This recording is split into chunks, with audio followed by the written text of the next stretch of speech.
एक शहर में तन्वी अपने पति समर्थ और सास तनुश्री के साथ रहती थी। तन्वी घर के काम में लगी थी। तभी दरवाजे से आवाज आई। मैं देखती हूँ कौन आया है सुबह सुबह। कौन होगा इतनी सुबह? अब वो तो जाकर ही पता चलेगा। तनुश्री दरवाजे पर जाकर देखती है तो वहां एक लड़की खड़ी थी जिसके हाथ में एक बैग भी था। नमस्ते आंटी जी, मेरा नाम प्रिशा है। वो मैं तन्वी की दोस्त हूँ। नमस्ते, अंदर आ जाओ। लेकिन पहले कभी तो नहीं देखा तुम्हें। आंटी जी, आप तन्वी को बुलाइए, वो मुझे पहचान लेगी। आवाज सुनकर तन्वी भी बाहर आ गई और प्रिशा को गले लगा लिया। प्रिशा, तू आ गई? मैं तेरा कब से इंतजार कर रही थी। इतनी देर क्यों लगा दी आने में? तन्वी, ये मत भूलो कि मैं तुम्हारी सास हूँ। अगर किसी को बुलाना होता है तो पहले मुझे बताया करो। सासू जी, आप मेरी फ्रेंड के सामने मुझे और इसे बेइज्जत कर रहे हो। ये मेरा घर है, मुझे प्रिशा से कोई परेशानी नहीं है, लेकिन मैं चाहती हूँ कि कोई भी बाहर से आए तो पहले मुझे पता हो, क्योंकि इससे मेरी पूजा में विघ्न पड़ता है। माता जी, आप जाकर आपकी पूजा कीजिए। मेरे या प्रिशा की वजह से आपकी पूजा में कोई विघ्न नहीं आएगा। फिर ठीक है, प्रिशा जितने दिन भी चाहे यहाँ रह सकती है। तनुश्री वहां से चली गई। तन्वी, तेरी सास तो नागिन से भी ज्यादा खतरनाक है। अरे तू ये सब छोड़ और ये बता कि तू पूरी तैयारी से है ना? तेरा आदेश है, मानना तो पड़ेगा ही। मैं यहाँ बहुत अकेली थी, अब तू आ गई है ना, सब ठीक हो जाएगा। तभी बाहर से तन्वी का पति समर्थ भी आ गया। अरे भाई, कौन अकेला है यहाँ? मुझे तो सब ठीक लग रहा है। मेरी फ्रेंड प्रिशा आई है और वो कुछ दिन हमारे साथ ही रहेगी। तुम्हारी फ्रेंड तुम्हारी तरह बहुत सुंदर है, चाहो तो जिंदगी भर रख लो।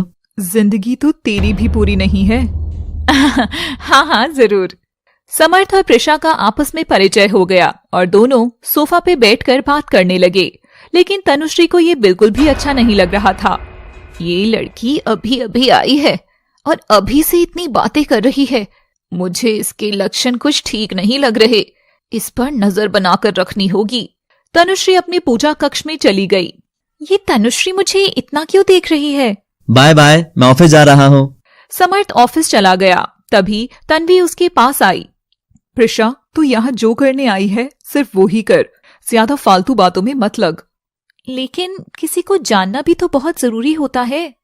ये ड्रामेबाज फैमिली है, तेरे कुछ समझ नहीं आएगा, इसलिए जो काम करने आई है सिर्फ अपने काम पर फोकस कर।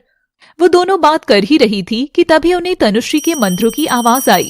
तुझे क्या लगता है तन्वी, क्या इस तनुश्री से पंगा लेना सही है? हाँ, मैंने माना कि तनुश्री बहुत शक्तिशाली है, लेकिन हम इससे डरकर पीछे नहीं हटेंगे। तनुश्री भी पूजा की थाली लेकर आई और दोनों को धूप देने लगी। ये सब क्या कर रही है? हमें ही धूप क्यों दे रही है?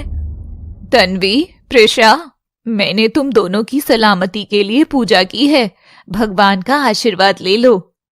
ये किसकी सलामती के लिए है? मैं अच्छे से जानती हूँ, इसमें इसके मंत्र है, ना कि भगवान की कोई शक्ति। माता जी, मैं अभी नहाई नहीं हूँ। हाँ जी आंटी जी, मेरे साथ भी ऐसा ही है, और बिना नहाए तो पाप लगेगा ना, और मुझे पाप से डर लगता है। दोनों को अच्छे से समझती हूँ, अब तुम पर नजर बनाकर रखनी होगी। जरूर कोई ना कोई तो राज है इस प्रिशा में भी। ये यहाँ ऐसे तो नहीं आई है। ठीक है, कोई बात नहीं, भगवान बच्चों का कभी बुरा नहीं मानते। मैं अब बाहर जा रही हूँ, घर का ध्यान रखना। सिर्फ घर का ध्यान रखना है, हमारा नहीं? बिल्कुल। तनुश्री वहां से चली गई। तन्वी अपनी दोस्त प्रिशा के साथ आगे की योजना बनाने में जुट गई। दूसरी तरफ तनुश्री अपनी कार से कहीं जा रही थी। उसने अपनी कार पक्की सड़क से कच्ची सड़क पर उतार ली और जंगल के रास्ते जाने लगी। वहाँ बहुत ही भयानक जंगल था, लेकिन तनुश्री उसमें चली जा रही थी। कुछ दूरी पर ही तनुश्री को कार रोकनी पड़ी, क्योंकि आगे कोई रास्ता नहीं था। अब यहाँ से पैदल जाना पड़ेगा, यहाँ जंगली जानवरों का खतरा है। लेकिन मेरा जानवर क्या ही करेंगे बेचारे, मेरे पास आएंगे तो मारे जाएंगे। लेकिन किसी दिन अगर किसी ने मुझे यहाँ आते हुए देख लिया तो अनर्थ हो जाएगा। तनुश्री खुद से बातें करते हुए कार को वहीं छोड़कर आगे जाने लगी। वहाँ से बहुत डरावनी आवाजें आ रही थी। पशु पक्षियों में भी हलचल हो रही थी, लेकिन निडर तनुश्री आगे बढ़ी जा रही थी। वहाँ झाड़ियों के पीछे से एक रास्ता था जो नीचे सुरंग में जाता था। अब इस सुरंग को भी पार करना होगा। तनुश्री उस सुरंग में गई। सुरंग को पार करके एक खंडर आया। तनुश्री उसके अंदर चली गई और फिर वहाँ अपनी तंत्र विद्या करने लगी। दूसरी तरफ तन्वी और प्रिशा अभी तक तनुश्री के बारे में ही सोच रहे थे। तन्वी, ऐसा तो नहीं है कि तुझे अपनी सास पर सिर्फ शक है? मुझे शक नहीं, सच में ऐसा है। लेकिन देखकर तो मुझे ऐसा कुछ भी नहीं लगा। तू अभी पहचान नहीं पाई है प्रिशा कि वो औरत क्या है। मैं हमेशा तेरे साथ हूँ। अब समर्थ के आने का समय हो रहा है और तू उससे ज्यादा चिपक मत। तुझे सभी में परेशानी नजर आती है। मुझे तो समर्थ बहुत ही अच्छा लगा। प्रिशा, वो मेरा पति है। मजाक कर रही थी। तू यहाँ क्यों आई है? अपने उस मिशन को मत भूल। तभी दरवाजे की बेल बजी। प्रिशा ने दरवाजा खोला और समर्थ घर आ गया। जीजू, आप तो बहुत लेट आए हो। अगर आप ही रोजाना ऐसे दरवाजा खोलें तो हम तो रोजाना ही जल्दी आने लगेंगे। लगता है मैंने प्रिशा को यहाँ बुलाकर भी कोई गलती की है। जरूर ये कोई ना कोई रायता फैलाएगी। तन्वी और समर्थ प्रिशा तीनों बातें कर रहे थे। समर्थ को एक कॉल आई। कॉल पर समर्थ का दोस्त तेजस था। और बता तेजस, कैसा है तू? अब तो यार तू दोस्त को भी भूल गया है। दोस्त को तो तू भूल गया है। तूने शादी कर ली और बताया भी नहीं। अच्छा, घर आ जा और भाभी से ही मिल ले। मुझे तेरे बुलाने की जरूरत नहीं है, मैं खुद घर आ रहा हूँ। ठीक है, जल्दी आ जा, हम तेरा इंतजार कर रहे हैं। फोन कट गया। तन्वी, मेरा दोस्त तेजस आ रहा है। तुम इससे मिलोगी तब देखना कि कितना अच्छा है। यहाँ पहले ही कम थे क्या जो अब नए आ रहे हैं? समर्थ को फिर से कॉल आई, लेकिन इस बार किसी अनजान आदमी की कॉल थी। आप तनुश्री जी के बेटे बोल रहे हो? जी हाँ, क्या हुआ बताइए ना। आपकी माँ का एक्सीडेंट हो गया है और वो आपके घर के पास वाले हॉस्पिटल में है। क्या? कैसे हुआ ये सब? देखिए, मैं एक डॉक्टर हूँ। आपकी माँ ने आपका नंबर और पता बताया है, इसलिए मैंने कॉल की है। आप जल्दी से पहुँच जाओ। आप उनका ध्यान रखिए, मैं अभी आ रहा हूँ। फोन कट गया। क्या हुआ? सब ठीक तो है ना? हमें अभी हॉस्पिटल जाना होगा, माँ का एक्सीडेंट हो गया है। मेरे कुछ करने से पहले ही तनुश्री स्वर्ग से धार जाएगी क्या? लेकिन जो होता है अच्छे के लिए ही होता है। समर्थ, मेरी तबीयत ठीक नहीं है और मैं माताजी को ऐसी हालत में देख भी नहीं पाऊंगी। जीजू, मैं आपके साथ चल रही हूँ। हाँ, जल्दी चलो। प्रिशा का कुछ ज्यादा ही हो रहा है। प्रिशा और समर्थ हॉस्पिटल चले गए। तनुश्री को होश आ गया था। माँ, ये सब कैसे हुआ? मैं मार्केट से घर आ रही थी तो गाड़ी पेड़ में जा लगी। उस सड़क पर तो कोई पेड़ ही नहीं है। तभी वहाँ डॉक्टर भी आ गया। अभी आप इनसे ज्यादा पूछताछ मत कीजिए, वरना इनकी याददाश्त भी जा सकती है और हम इन्हें अभी नींद के इंजेक्शन देंगे, जिसके बाद ये पूरी रात सोएंगी। अब आप दोनों घर जा सकते हो। नहीं, मैं अपनी माँ को छोड़कर कहीं नहीं जाऊंगा। नहीं नहीं, तुम दोनों चले जाओ। ठीक है माँ, मेरा मन नहीं है, लेकिन आपके कहने से जा रहा हूँ। समर्थ और प्रिशा अपनी कार से घर आने लगे। रात बहुत हो चुकी थी। समर्थ ने एक सुनसान सड़क पर कार रोक दी। क्या हुआ जीजू, आपने कार क्यों रोक दी? समर्थ ने कोई जवाब नहीं दिया और उसने अपने दांत बहुत बड़े कर लिए। देखते ही देखते वो एक चीता बन गया और दहाड़ने लगा। ये देखकर प्रिशा की चीख निकल गई। समर्थ के दांत लंबे हो गए और उसका चेहरा भी बदल गया। प्रिशा चिल्ला रही थी और चीता गुर्रा रहा था। प्रिशा गाड़ी से नीचे उतरकर भागने लगी। समर्थ अब पूरी तरह से चीता बन गया था और गुर्राते हुए प्रिशा के पीछे दौड़ने लगा। बचाओ, बचाओ। प्रिशा बहुत तेज दौड़ती है, लेकिन चीता और भी तेज दौड़ता है। इससे बचने के लिए अब कुछ करना ही होगा। प्रिशा अपने नागिन मानव रूप में आ गई और चीता के सामने खड़ी हो गई। तुम मुझसे बचकर कहीं नहीं जा सकती है। मैं तुझसे दूर जाना भी नहीं चाहती हूँ, क्योंकि डर कर भागना मेरी फितरत नहीं है। तू अब कुत्ते की मौत मारा जाएगा। जंगल के राजा को धमकी दे रही है? जंगल का राजा? खाली आकाश में प्रिशा के तेज तेज हंसने की आवाज गूंजने लगती है, जिससे चीता बहुत गुस्सा हो जाता है और एक छलांग लगाकर प्रिशा पर हमला कर देता है। प्रिशा भी उसे बराबर की टक्कर लेती है। दोनों जमीन पर गिर पड़ते हैं और एक दूसरे को चोट पहुंचाते हैं। चीता अपने दांतों से प्रिशा का शिकार करने की कोशिश करता है, लेकिन नागिन प्रिशा अपने दोनों हाथों से चीता का मुंह पकड़ लेती है।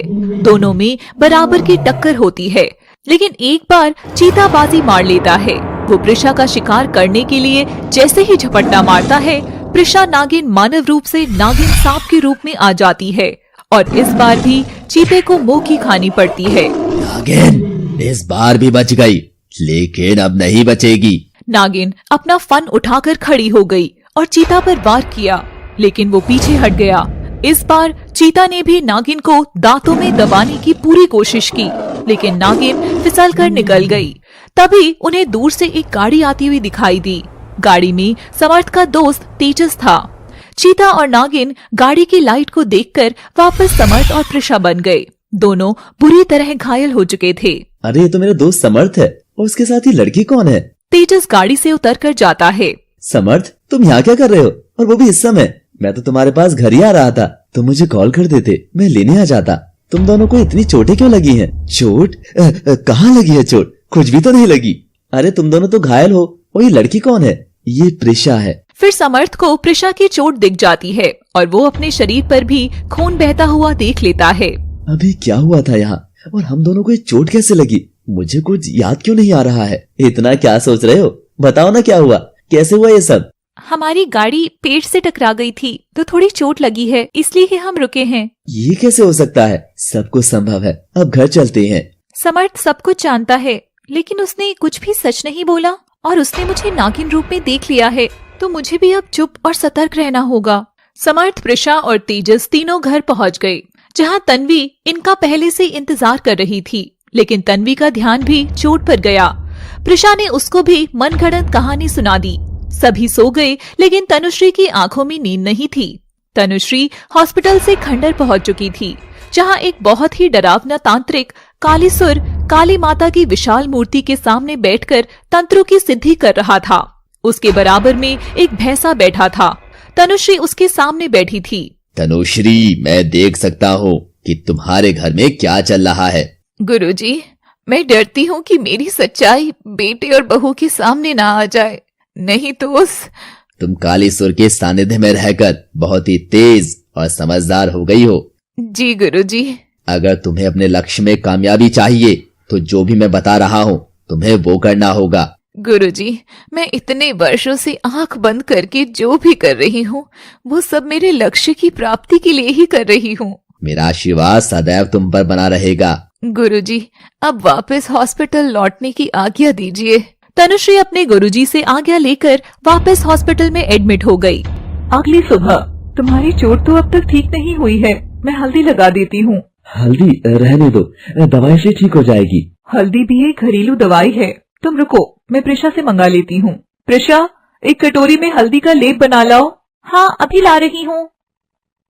चोट तो मुझे भी लगी है, लेकिन अपने पति की ही फिक्र है और मेरी कोई फिक्र ही नहीं है।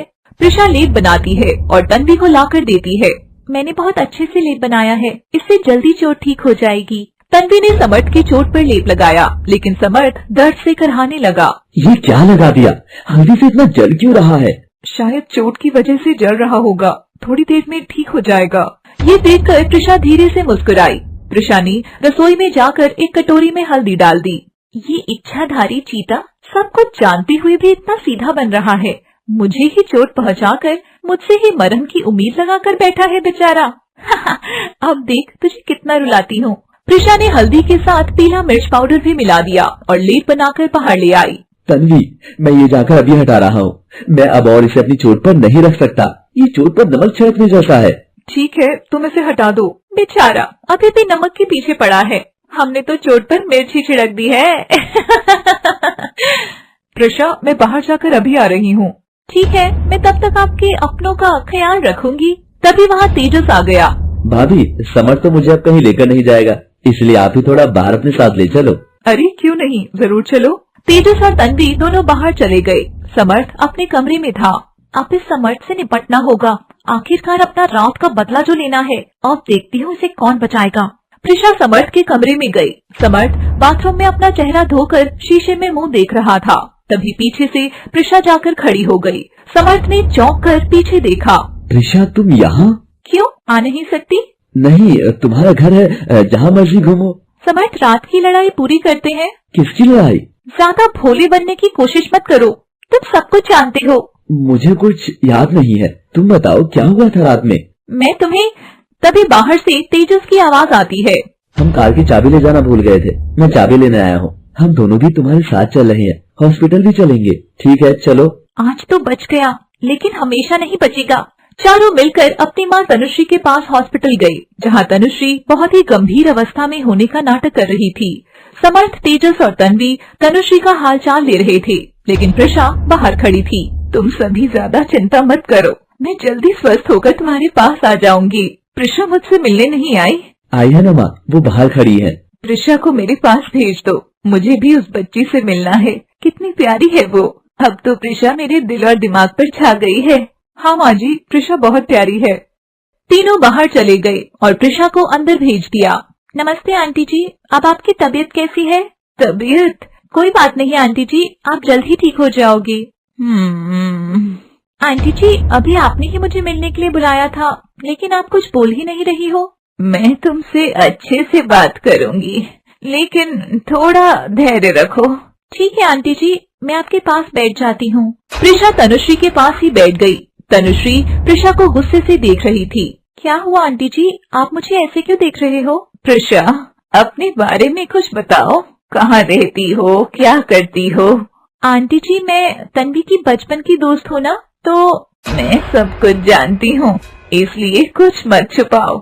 सच सच बताओ कि तुम कौन हो और यहाँ क्यों आई हो? मैं तो कुछ समय तन्वी के और आप सबके साथ रहने को आई हूँ ना, आप क्या समझ रही हो? जो भी सच है मैं वही समझ रही हूँ। आप तो यूँ मुझ पर शक कर रही हो। अभी तो मैंने कुछ कहा भी नहीं, लेकिन तुमने उसे शक घोषित कर दिया। चोर की दाढ़ी में तिनका है।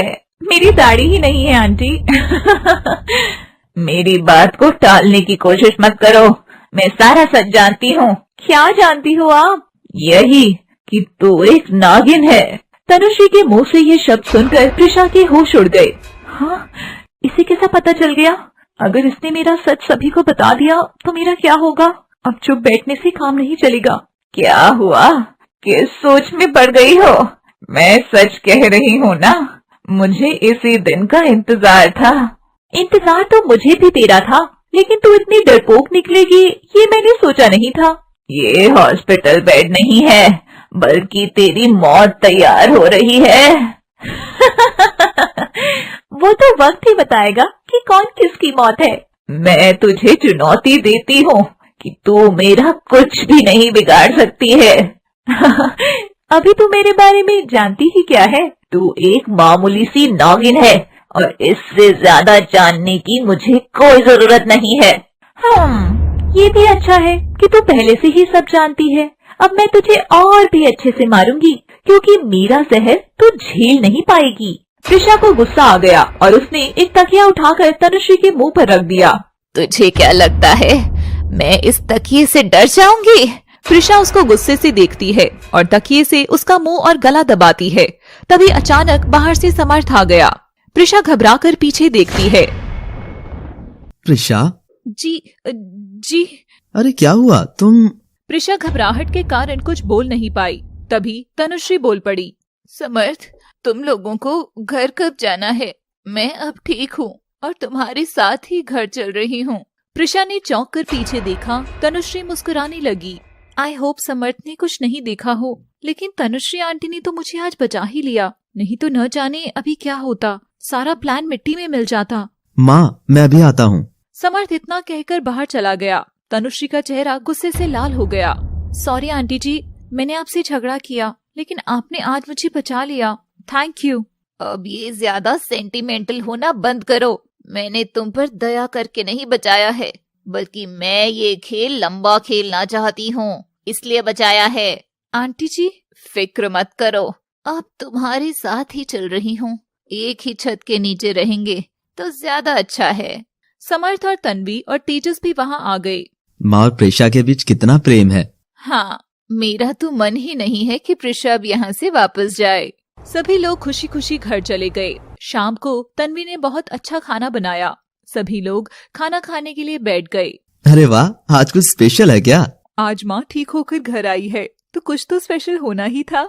मैं बहुत सौभाग्यशाली हूँ कि मुझे माँ काली ने इतना अच्छा परिवार दिया है। हाँ, और जिस दिन अपने बेटे समर्थ की असलियत का पता चलेगा।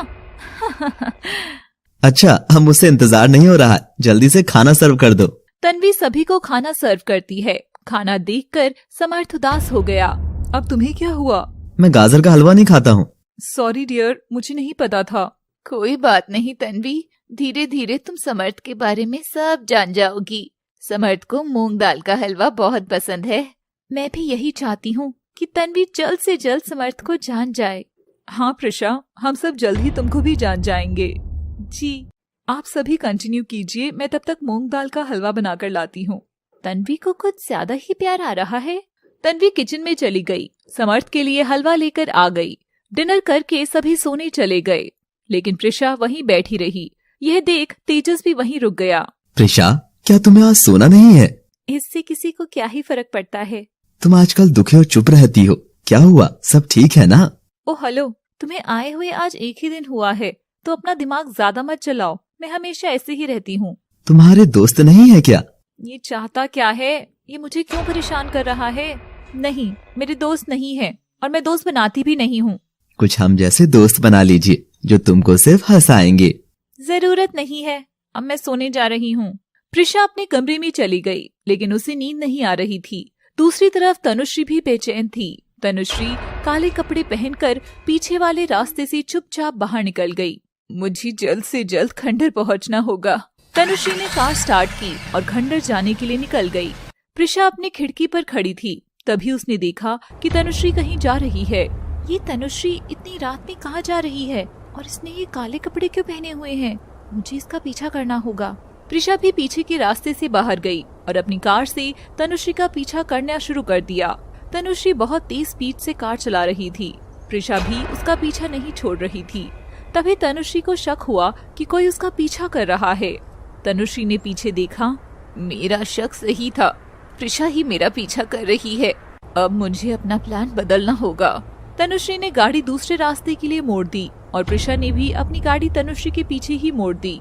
तनुश्री ने सभी संभव कोशिशें की, लेकिन प्रिशा ने उसका पीछा करना नहीं छोड़ा। अब यहाँ से भागना समझदारी नहीं होगी, इसलिए इसको सबक सिखाना ही पड़ेगा। तनुश्री ने अपनी कार रोक दी। प्रिशा भी रुक गई। दोनों कार से बाहर निकली और आमने सामने खड़ी हो गई। मेरा पीछा क्यों कर रही है? मैं किसी का भी पीछा नहीं कर रही हूँ। अच्छा, फिर इतनी रात को यहाँ क्या कर रही है? आप भी तो यहाँ इतनी रात को घूम रही हैं और ये काले कपड़े क्यों पहने हैं? प्रिशा, तुम मेरे रास्ते में मत आओ, नहीं तो अच्छा नहीं होगा। मैं आपको कहीं भी जाने नहीं दूंगी। तुम अपनी मौत स्वयं ही बुलाना चाहती हो। मौत? मैं मौत से नहीं डरती हूँ, और जिस दिन आपके पास आई थी डर को खत्म करके ही आई थी। मैं गुस्से में आपा खो बैठती हूँ, इसलिए अभी बोल रही हूँ। मुझे ज्यादा परेशान नहीं करो।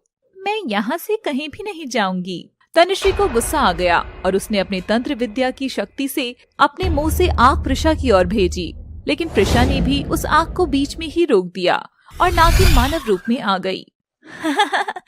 तनुश्री, मुझे तुझ पर तरस आ रहा है, बेचारी। मैं तुझे अब तक माफ भी कर देती, लेकिन अब कभी भी तुझे माफ नहीं करूंगी। जहरीली नागिन, मेरे जहर से बच कर रहना। तू बड़ी होने से पहले ही मौत से लड़ने आई है। तनुश्री ने प्रिशा को थप्पड़ मारने के लिए जैसे ही हाथ उठाया, प्रिशा ने उसका हाथ पकड़ लिया और फिर दोनों लड़ाई करने लगी। तनुश्री ने प्रिशा को धक्का देकर नीचे गिरा दिया। प्रिशा गुस्से से खड़ी हुई और तनुश्री को नीचे गिरा दिया। प्रिशा नागिन बन गई। मेरे नाम का काफी खौफ है, बेचारी खुद ही नागिन बन गई। मैं अब तुझे भी अपनी गोदाम में बंद कर दूंगी, क्योंकि तुझे तो मैं तड़पा तड़पा कर मारना चाहती हूँ। जैसे ही तनुश्री ने नागिन को हाथ में पकड़ने की कोशिश की, वो वापस मानव रूप में आ गई। क्या हुआ तनुश्री?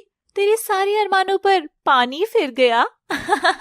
अब कैसा लग रहा है? तनुश्री बिना कुछ बोले ही कार लेकर वहाँ से चली गई। प्रिशा ने भी अपनी कार स्टार्ट की और उसके पीछे जाने लगी, लेकिन तनुश्री खंडर नहीं गई। वो घर वापस लौट आई। प्रिशा भी आ गई और दोनों चुपचाप आकर सो गए। अगले दिन सभी नाश्ता करने आ गए थे, लेकिन प्रिशा नहीं आई। ये प्रिशा कहाँ रह गई है? मैं देख कर आता हूँ, तू बैठकर नाश्ता कर, मैं बुला कर लाता हूँ। समर्थ प्रिशा को बुलाने उसके कमरे में गया, लेकिन वहाँ प्रिशा नहीं थी। उसने आसपास देखा, लेकिन कहीं भी प्रिशा नहीं थी। तभी उसकी नजर बाहर पार्किंग में पड़ी। वहाँ प्रिशा कार के पास खड़ी थी। ये सुबह सुबह वहाँ जाकर क्यों खड़ी हो गई है? ये घर में किसी से नाराज तो नहीं है? जाकर देखता हूँ। समर्थ प्रिशा के पास जाता है। प्रिशा कार में बैठकर जाने लगी। तुम बिना नाश्ता किए हुए कहाँ जा रही हो? तुम भी मेरे साथ चलो। लेकिन हम कहाँ जा रहे हैं? मैंने कहा चुपचाप बैठ जाओ। तुम मुझसे ऐसे बात क्यों कर रही हो? तुम इतने गुस्से में क्यों हो? बिना किसी सवाल जवाब के चुपचाप बैठ जाओ। समर्थ चुपचाप कार में बैठ गया। प्रिशा कार चलाने लगी। समर्थ को कुछ भी समझ नहीं आ रहा था। प्रिशा बताओ तो कि क्या हुआ है? तुम सब कुछ जानते हो। मैं कुछ नहीं जानता। तुमको कोई गलतफहमी हुई है? मैंने तो कुछ कहा ही नहीं, फिर तुम्हें ऐसा क्यों लग रहा है कि गलतफहमी हुई है? मैं सच बोल रहा हूँ कि मैं कुछ नहीं जानता। प्रिशा ने बहुत तेज स्पीड से कार चलानी शुरू कर दी। क्या हुआ? कार रोको। तुम इतनी तेज कार क्यों चला रही हो? मुझे डर लग रहा है। पहले तुम्हें सच बताना होगा। कौन सा सच? कैसा सच? मैंने कहा तो है कि मैं कुछ नहीं जानता। समर्थ प्रिशा को कुछ भी नहीं बता रहा था, इसलिए उसने कार की स्पीड और बढ़ा दी। इतनी तेज स्पीड की वजह से समर्थ के पास बचाओ बचाओ चिल्लाने के अलावा दूसरा रास्ता ही नहीं था, लेकिन कोई भी उसकी मदद नहीं कर सकता था। मुझे सच सुनना है। तुम किस बारे में बात कर रही हो? मैं सच में कुछ नहीं जानता। अब कार रोक दो प्लीज, वरना हम दोनों ही मर जाएंगे। प्रिशा ने अचानक से कार रोकी। कार अचानक से रुकने की वजह से गोल गोल घूमकर रुक गई। वहाँ एक फूलों की दुकान थी। कुछ समय बाद समर्थ भी नॉर्मल हो गया। जीजू, आप ठीक हो? अभी ये सब क्या था प्रिशा? मजाक था जीजू, और आप इतने गंभीर हो गए थे। लड़कों को तो स्पीड का शौक होता है, लेकिन आप तो बहुत ही डरपोक हो। मैं सच में बहुत डर गया था, लेकिन तुम ये मजाक क्यों कर रही थी? इसमें हम दोनों की जान भी जा सकती थी। मैं हैवी ड्राइवर हूँ, ऐसे कैसे जान चली जाती? ये सच में मजाक था ना? मैं तो आंटी जी के लिए ताजे फूल लेने आई थी। आप दिख गए तो सोचा थोड़ा मजाक कर लिया जाए। ठीक है, लेकिन दोबारा ऐसा मजाक मत करना, मुझे बहुत डर लगता है। प्रिशा और समर्थ ने फूल खरीदे और वापस घर आने लगे। इस बार कार समर्थ चला रहा था। आज समर्थ को क्या हो गया है? आज इसने अपना रूप क्यों नहीं बदला? मौत सामने थी, फिर भी इसने मुंह नहीं खोला। दोनों घर पहुंच गए। अरे, तुम दोनों कहाँ चले गए थे? हम कब से तुम्हारा इंतजार कर रहे थे। मैं तो अपनी आंटी जी के लिए ताजे और सुगंधित फूल लाई हूँ। कल ही हॉस्पिटल से आई है ना, तो इन्हें फूलों की ज्यादा जरूरत है, इसलिए ही सुबह सुबह गई थी। कोई हमें भी फूल दे दो। इसके लिए तो मिस्टर तेजस आपको हॉस्पिटल में एडमिट होना पड़ेगा। आप फूल देने का वादा करो, मैं एडमिट हो जाऊंगा। सभी हंसने लगे। आंटी जी, ये फूल आपके लिए। जरूर, तुम्हारे ये फूल तो मैं जरूर स्वीकार करूंगी। माँ जी प्रिशा को कितना प्यार करती हैं कि अपनी बहू को भी भूल गई। तुम चिढ़ो मत तन्वी, मैं भी तो आंटी जी से बहुत प्यार करती हूँ। अच्छा, अब मैं अपने कमरे में जा रही हूँ। प्रिशा अपने कमरे में चली गई। आज प्रिशा का मूड अच्छा है, आज ही से प्रपोज कर देता हूँ। क्या पता शाम तक इसका मन बदल जाए। इसको कहते हैं मौके पर चौका, और आज मैं ये मौका बिल्कुल भी नहीं गवाऊंगा। तेजस भी प्रिशा के कमरे में गया। उसने धीरे से दरवाजा खोला, लेकिन उसे वहाँ प्रिशा नहीं दिखाई दी। तभी उसने देखा कि बेड पर एक काला सांप है। वो चिल्लाते हुए नीचे भागा। सांप, सांप! तेजस प्रिशा के कमरे से निकलकर बाहर भाग आया। क्या हुआ तेजस, कहाँ है सांप? प्रिशा के कमरे में एक बहुत बड़ा सांप है। प्रिशा तो सुरक्षित है ना? आज ये दोनों प्रिशा की सच्चाई खुद ही जान जाएंगे। दोनों दौड़कर प्रिशा के कमरे में जाते हैं, लेकिन उन्होंने देखा कि प्रिशा तो चुपचाप अपने बेड पर सो रही थी। ये कैसे हो सकता है? वो बड़ा वाला सांप कहाँ गया? मैंने उसे यही देखा था। यहाँ तो कोई सांप नहीं है। तुम श्योर हो ना कि यहाँ कोई सांप था? हाँ, मैं बिल्कुल सच कह रहा हूँ। जब बेड पर प्रिशा नहीं थी, यहाँ तो प्रिशा चुपचाप सो रही है। तुझे जरूर कोई गलतफहमी हुई है। कहीं प्रिशा के नीचे तो सांप नहीं है। दोनों प्रिशा को जगाते हैं। तभी वहाँ तन्वी भी आ गई। क्या हुआ? तुम सब इतनी सुबह सुबह शोर क्यों मचा रहे हो? मैंने इस कमरे में सांप देखा था। ये तुम्हारा भ्रम है, यहाँ कोई सांप नहीं है। शोर सुनकर प्रिशा भी उठ गई। तुम सब मेरे कमरे में शोर क्यों मचा रहे हो? समर्थ प्रिशा को सारी बात बताता है। अच्छा, तुम कहना क्या चाहते हो? कुछ भी झूठ बोलते हो। सॉरी, शायद वो मेरा भ्रम होगा। सभी लोग बाहर आ गए। इस घर में आकर सब कुछ खराब हो गया है। न तो मैं यहाँ अपना काम कर पा रही हूँ और ना ही यहाँ आजाद हूँ। अब जल्द से जल्द कुछ तो करना ही होगा। बाहर तनुश्री मौन बैठी थी। वो अंदर प्रिशा के पास आई। इस तरह कब तक बचोगी? कभी ना कभी तो तुम्हारी सच्चाई सभी के सामने आएगी। आप भी तो मेरी सच्चाई जानती हो, तो आप ही सबको बता दो कि मैं कौन हूँ और यहाँ क्यों आई हूँ। एक दिन तुमको इस घर से मार मार कर निकाला जाएगा। आप मेरी सच्चाई सभी के सामने नहीं ला सकती हो, क्योंकि इससे आपको भी खतरा है। तुम्हें रात को मेरा पीछा करने का बहुत शौक है ना? अब चलो साथ में घूमेंगे। मैं आपके साथ जाने का कोई मौका नहीं छोड़ सकती। चलिए। तनुश्री और प्रिशा बाहर जाने लगते हैं। बाकी सब बाहर ही बैठे थे। आप दोनों कहीं जा रहे हो क्या? हाँ, हमें बाहर कोई काम है। तुम फिक्र मत करो तन्वी, मैं जल्दी ही निपटा कर वापस आ जाऊंगी। क्या निपटा कर? अरे काम निपटा कर वापस आ जाऊंगी। अच्छा ठीक है। तनुश्री और प्रिशा दोनों कार में बाहर चली गई। तनुश्री कार चला रही थी। हम कहाँ जा रहे हैं? अपनी मौत से जगह नहीं पूछते, जहाँ उसका मन होता है आ जाती है। आपको पूरा यकीन है कि आप ही मेरी मौत हो? आज तक न जाने तेरे जैसी कितनी नागिनों को खत्म किया है। तू तो अभी बच्ची है। प्रिशा को कुछ पुरानी बातें याद आ गई। हाँ, मैं भी जानती हूँ कि आपने कितने बच्चों को अनाथ किया है और कितने घर उजाड़े हैं। छोटी बच्ची प्रिशा अपने दोस्तों के साथ जंगल में खेल रही थी। तभी उसकी माँ नागिन रूप में आई। वो घायल थी। बच्चे दौड़कर उसके पास गए। माँ, माँ, ये क्या हुआ आपको? आपको ये चोट किसने पहुँचाई? प्रिशा की माँ नागिन मानव रूप में आ गई और करहाने लगी। माँ, आप तो खून से लथपथ हो। आपको किसने मारा? रहने दे प्रिशा, मैं अब इस दुनिया से अलविदा कह रही हूँ। तू भोलेनाथ के मंदिर में रह लेना। इस स्वार्थी दुनिया से दूर ही रहना। माँ, ये सब किसने किया है और क्यों? मेरे पास ज्यादा समय नहीं है। तुझे जो भी जानना है भोलेनाथ के मंदिर में गुरुजी से जान लेना। अब गले लग जा। प्रिशा रोते हुए अपनी माँ के गले लग गई। प्रिशा की माँ इस दुनिया से विदा हो गई। प्रिशा फूट फूट कर रोई और उसने कसम खाई। माँ, मैं आज आपकी कसम खाती हूँ कि जिसने भी हम दोनों को अलग किया है, मैं उसको जीवित नहीं छोड़ूंगी। मैं आज ही मंदिर में जाकर पता लगाऊंगी। प्रिशा अनाथ हो गई और मंदिर में जाकर रहने लगी। तनुश्री गाड़ी को तेज स्पीड में दौड़ा रही थी। वो एक सुनसान जंगल की तरफ बढ़ रहे थे। क्या हुआ प्रिशा? इतनी चुपचाप क्यों बैठी हो? किसके ख्यालों में खोई हो? प्रिशा बहुत गुस्से में थी। उसने तनुश्री का गला दबा दिया। तनुश्री गाड़ी चला रही थी, जिसकी वजह से उनकी कार का बैलेंस बिगड़ने लगा। मेरा गला छोड़ो। प्रिशा, तुम्हें अचानक से क्या हुआ है? मेरा गला छोड़ो, कहाँ टकरा जाएगी। प्रिशा, पागल मत बनो। मेरी बात तो सुनो पहले। आज तुम कुछ बोल क्यों नहीं रही हो? तनुश्री बार बार जान की गुहार लगा रही थी, लेकिन प्रिशा अब कुछ नहीं बोल रही थी। इसका नतीजा यह हुआ कि गाड़ी खाई में गिर गई। प्रिशा और तनुश्री जोर से चीखे, बचाओ, बचाओ, हेल्प, हेल्प। गाड़ी एक पत्थर के पास जाकर रुक गई। मुझे यहाँ से जल्दी ही बाहर निकलना होगा, क्योंकि अगर यह पत्थर यहाँ से हिला तो गाड़ी खाई में गिर जाएगी। तनुश्री, मौत की सौदागर, आज मौत को इतना पास से देखकर कैसा लग रहा है?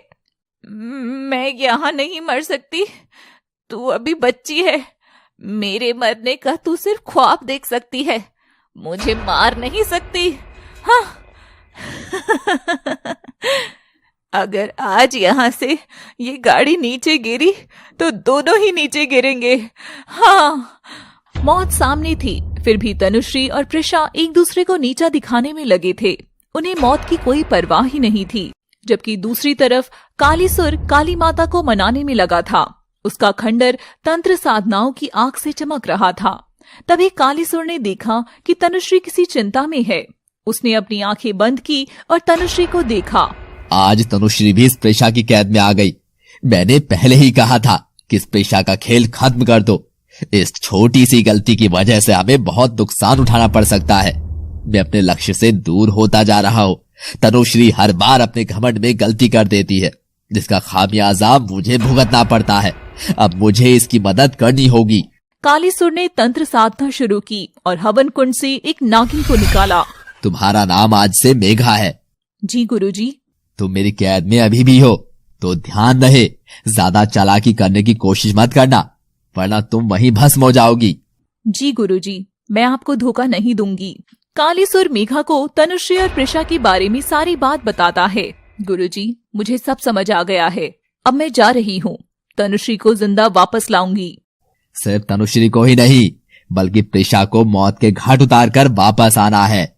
मेघा ने अपने गुरु कालीसुर से आज्ञा ली और वहाँ से चली गई। तनुश्री के घर उसका परिवार भी उसका इंतजार कर रहा था। माँ और प्रिशा बहुत देर से बाहर गए हैं, अभी तक दोनों वापस क्यों नहीं आए हैं? माँ और प्रिशा की बहुत अच्छी दोस्ती हो गई है, अब जब देखो साथ ही घूमती हैं। लेकिन वापस आने में ज्यादा देर हो गई है। आप ज्यादा चिंता मत कीजिए, कुछ सामान लेने रुक गई होंगी। पता नहीं क्यों मेरा दिल बहुत घबरा रहा है। भाई किसी काम से गई होंगी, ज्यादा फिक्र मत करो। मैं आज इतनी चिंता क्यों कर रहा हूँ, मुझे खुद भी समझ नहीं आ रहा है। ठीक है, बैठकर इंतजार करते हैं। समर्थ चुपचाप बैठ गया। तेजस अभी सुबह सांप वाली बात भूला नहीं था, इसलिए वो भी वहाँ से हिल नहीं रहा था। समर्थ सही कह रहा है, आज दोनों बहुत लेट हो गई हैं, लेकिन ये दोनों कहाँ गई होंगी? तीनों बैठकर इंतजार कर रहे थे, लेकिन तनुश्री और प्रिशा शायद आज वापस आना ही नहीं चाहती थी। वो दोनों अभी गाड़ी में ही लड़ाई कर रही थी। आज तेरा अंत निश्चित है। आज जिस खाई में तेरी वजह से आए हैं, आज तू इसमें गिरकर ही मरेगी। और चील तेरी लाश को नोच नोच कर खा जाएंगे। मुझे अपनी मौत का गम नहीं है, मैं तुझे मारूंगी भी नहीं, तू खुद ही मर जाएगी। अब होगा मौत का तांडव और तू देखेगी। प्रिशा नागिन मानव रूप से नागिन रूप में आ गई, जिसकी वजह से गाड़ी में वजन कम हो गया और गाड़ी खाई में गिरने लगी। नागिन गाड़ी से बाहर कूद गई। तनुश्री यह देखकर बहुत डर गई। प्रिशा, प्रिशा, मुझे भी इस गाड़ी से बाहर निकालो। प्रिशा ने उसकी कोई बात नहीं सुनी।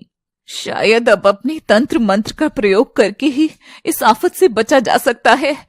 प्रिशा नागिन बनकर ही चली जा रही थी। प्रिशा को विश्वास था कि अब तक तनुश्री मर गई होगी, लेकिन तनुश्री अपनी शक्तियों की मदद से गाड़ी से बाहर निकल आई और गाड़ी खाई में गिर गई। अब तक तो तनुश्री मर गई होगी, इसने बहुत परेशान किया है।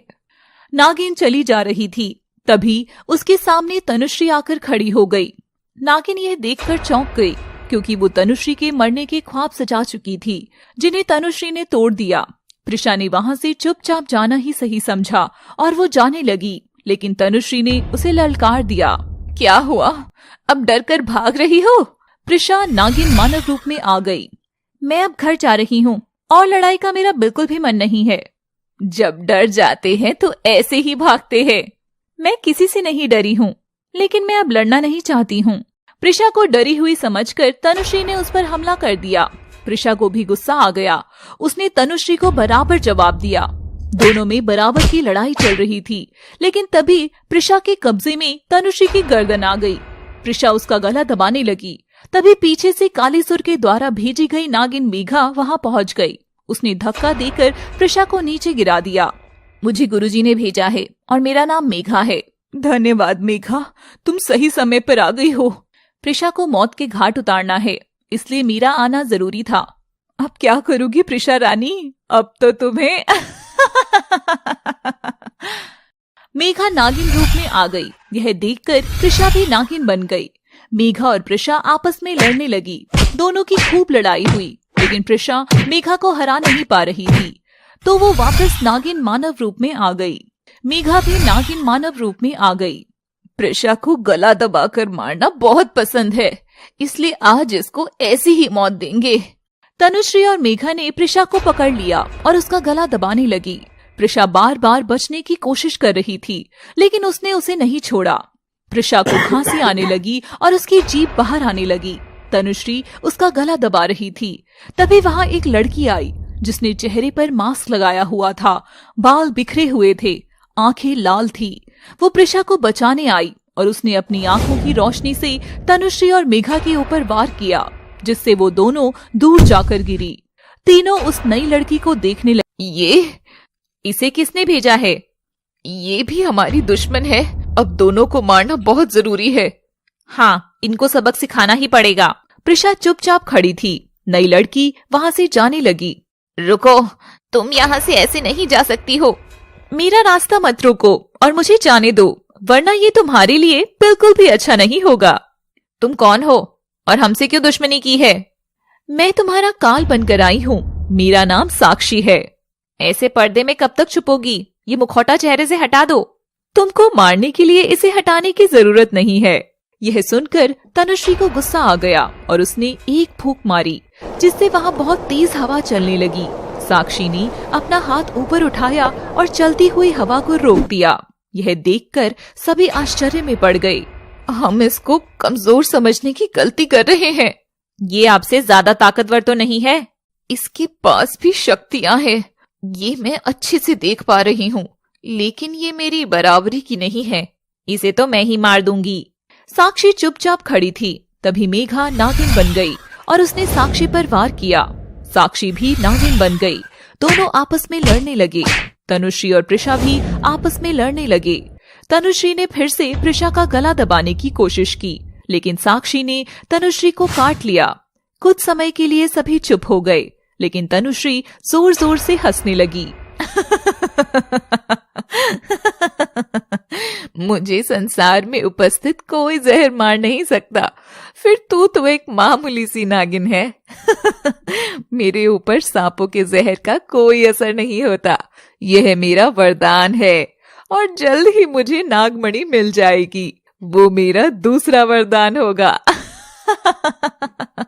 जय महाकाली। सभी को बहुत ज्यादा चोट लगी हुई थी। साक्षी प्रिशा को लेकर वहाँ से चली गई। मेघा और तनुश्री भी वहाँ से खंडर चले गए।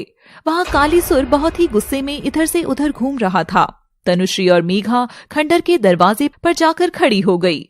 आइए आइए, तुम दोनों बहुत महान काम करके आई हो। उसके लिए तुम्हें धन्यवाद देना तो बनता ही है। तुम दोनों को पुरस्कार भी दिया जाएगा। गुरुजी, वो दोनों बहुत ही चालाक हैं। गुरुजी, पहले दुश्मन की ताकत का अंदाजा लगाकर उस पर वार करना चाहिए, इसलिए मैंने आज उनको जाने दिया। हम तो प्रिशा को खत्म करने ही वाले थे कि तभी ना जाने वो जहरीली नागिन साक्षी कहाँ से आ गई। अब तुम दोनों चुप हो जाओ। अब मैं खुद इन्हें मारूंगा, क्योंकि अब मैं नागमणि का इंतजार नहीं कर सकता। मैं कितने वर्षों से इंतजार ही कर रहा हूं, लेकिन अब और नहीं, अब बस और नहीं। अब मैं जल्द से जल्द नागमणि लेकर ही रहूंगा, समझी? कालीसुर अपनी तंत्र साधनाओं में लग गया।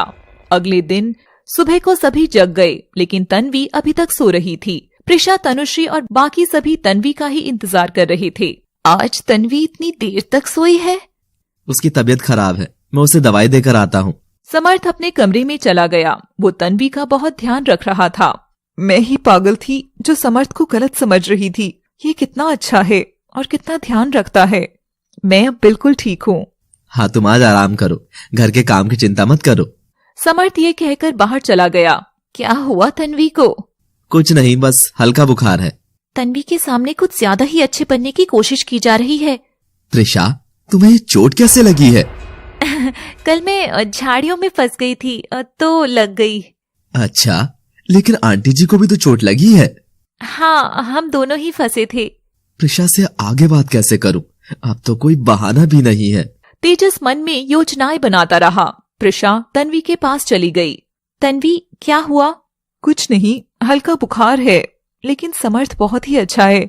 मेरा इतना ध्यान रख रहा है। तन्वी, तुझे नहीं लगता कि तू ज्यादा ही प्यार में पड़ रही है? समर्थ मेरा पति है और मैं उससे बहुत प्यार करती हूँ। शायद बुखार में तेरा दिमाग खराब हो गया है। तू सब कुछ भूल चुकी है। सॉरी प्रिशा, लेकिन मैं अब कुछ भी याद करना नहीं चाहती हूँ। तन्वी, तुझे याद करना होगा और मैं याद दिला कर रहूंगी। मुझे वर्षों बाद परिवार मिला है और अब मैं इस परिवार को खोना नहीं चाहती हूँ। तेरे अंदर ये भावनाओं की नदी कहाँ से आ गई? प्रिशा, अभी तू यहाँ से बाहर जा। मुझे कोई बात नहीं करनी है और तू वापस घर चली जा। मेरा काम हो जाने दो, मैं यहाँ से खुद ही चली जाऊंगी। नहीं प्रिशा, अब तुझे कोई काम नहीं करना है। तू वापस घर लौट जा। कभी नहीं। प्रिशा तन्वी के कमरे से बाहर आकर छत पर चली गई। तन्वी को मेरी बिल्कुल भी फिक्र नहीं है। इससे अच्छा तो साक्षी है जो मेरी मदद के लिए आई और रात उसने ही मेरी जान बचाई। लेकिन ये साक्षी कौन है और इसने मेरी जान क्यों बचाई? ये साक्षी मुझे कैसे जानती है? अब इस साक्षी से दोबारा मिलना पड़ेगा, लेकिन ये मुझे कहाँ मिलेगी? प्रिशा ये सब सोच ही रही थी कि तभी उसकी नजर समर्थ पर पड़ी, जो कार से कहीं जा रहा था। प्रिशा जल्दी से गई और उसकी कार में पीछे चुपके से बैठ गई। समर्थ बहुत चालाकी से बच निकलता है। आज इसके साथ जाकर इसकी सच्चाई का पता लगाना ही पड़ेगा। समर्थ अकेला ही चला जा रहा था। उसने कार एक कैफे के सामने रोक दी और अंदर जाकर कॉफी पीने लगा। प्रिशा भी चुपके से निकल गई। ये यहाँ किससे मिलने आया है? लेकिन मैं प्रिशा बनकर यहाँ नहीं जाऊंगी। समर्थ अकेले बैठकर कॉफी पी रहा था। उसके आसपास भी सभी लोग थे। प्रिशा भी वहाँ नागिन बनकर पहुँच गई। नागिन को देखकर कैफे में भगदड़ मच गई। सभी लोग चीखते चिल्लाते वहाँ से भागने लगे। नागिन समर्थ की टेबल पर फन उठाकर बैठ गई, लेकिन समर्थ वहाँ से कहीं नहीं भागा। पूरा कैफे खाली हो चुका था। कुछ लोग इधर उधर छुप गए। सबको सांप से डर लग गया और वो यहाँ से भाग गए, लेकिन ये यहाँ चुपचाप बैठा है। इसका मतलब ये मेरे बारे में सब कुछ जानता है। मेरा शक सही था। समर्थ चुपचाप बैठा था। धीरे धीरे उसके चेहरे पर निशान बनने लगे। वो गुर्राने लगा। उसके दांत बहुत लंबे हो गए और अगले ही क्षण वो चीता के रूप में आ गया। मुझे इस दिन का तो कब से इंतजार था कि ये मौका दोबारा मिले, और आज मिल ही गया। चीता ने नागिन पर झपटा मारा और नागिन उसके पंजे में आ गई। नागिन बचने की पूरी कोशिश कर रही थी, लेकिन चीता उसे पंजे में पकड़कर खुश हो रहा था और गुर्रा रहा था। जैसे ही चीते ने खुशी में अपने पंजे ऊपर उठाने चाहे, उसके पंजे से नागिन बाहर निकल गई। मुझे नागिनों से सख्त नफरत है। मैं जहां भी नागिन देखता हूँ मैं बौखला जाता हूँ। मेरा बस चले तो टुकड़े टुकड़े करके खा जाऊं। ये मौका कभी नहीं मिल पाएगा। दोनों की फिर लड़ाई होने लगी। नागिन मेज के नीचे बैठ गई। चीता उसे बाहर से ही निकालने की कोशिश कर रहा था, लेकिन इस बीच नागिन ने चीते को डस लिया। चीता गुर्राते हुए पीछे हट गया और बेहोश होकर नीचे गिर गया। आज समर्थ इस दुनिया से हमेशा के लिए चला गया। अब मुझे घर जाना चाहिए ताकि किसी को मुझ पर शक नहीं हो, लेकिन तनुश्री को पता चल जाएगा कि समर्थ को मैंने ही मारा है। नागिन कैफे से बाहर आ गई और फिर मानव रूप में आकर घर जाने लगी। खंडर में कालीसुर अपनी पूरी तैयारी कर चुका था। उसने तनुश्री और मेघा को अपने पास बुलाया। तनुश्री और मेघा। जी गुरुजी। आज रात हमें नागमणि को प्राप्त करना ही होगा और आज की योजना विफल नहीं होनी चाहिए। हमें अपने लक्ष्य पर पहुंचना ही होगा, चाहे उसके लिए तुम दोनों को अपने प्राण भी समर्पित क्यों न करने पड़ जाएं। ठीक है गुरुजी, आज रात हम नागमणि प्राप्त करके ही रहेंगे, लेकिन वो नागमणि इस समय कहाँ है? वो नागमणि ओम नमः शिवाय। अच्छा, तो इस साधु के पास है नागमणि। लेकिन ये नागमणि का उपयोग करना नहीं जानता है, इसलिए ही तो इसे अंदाजा नहीं है कि आज ये नागमणि इसके हाथ से जाने वाली है। बेचारा, हम इसे यहाँ से बैठकर भी देख सकते हैं, लेकिन ये नागमणि के सामने बैठकर भी अपनी मौत को नहीं देख पा रहा है। हाँ, आज इसकी आखिरी रात होगी।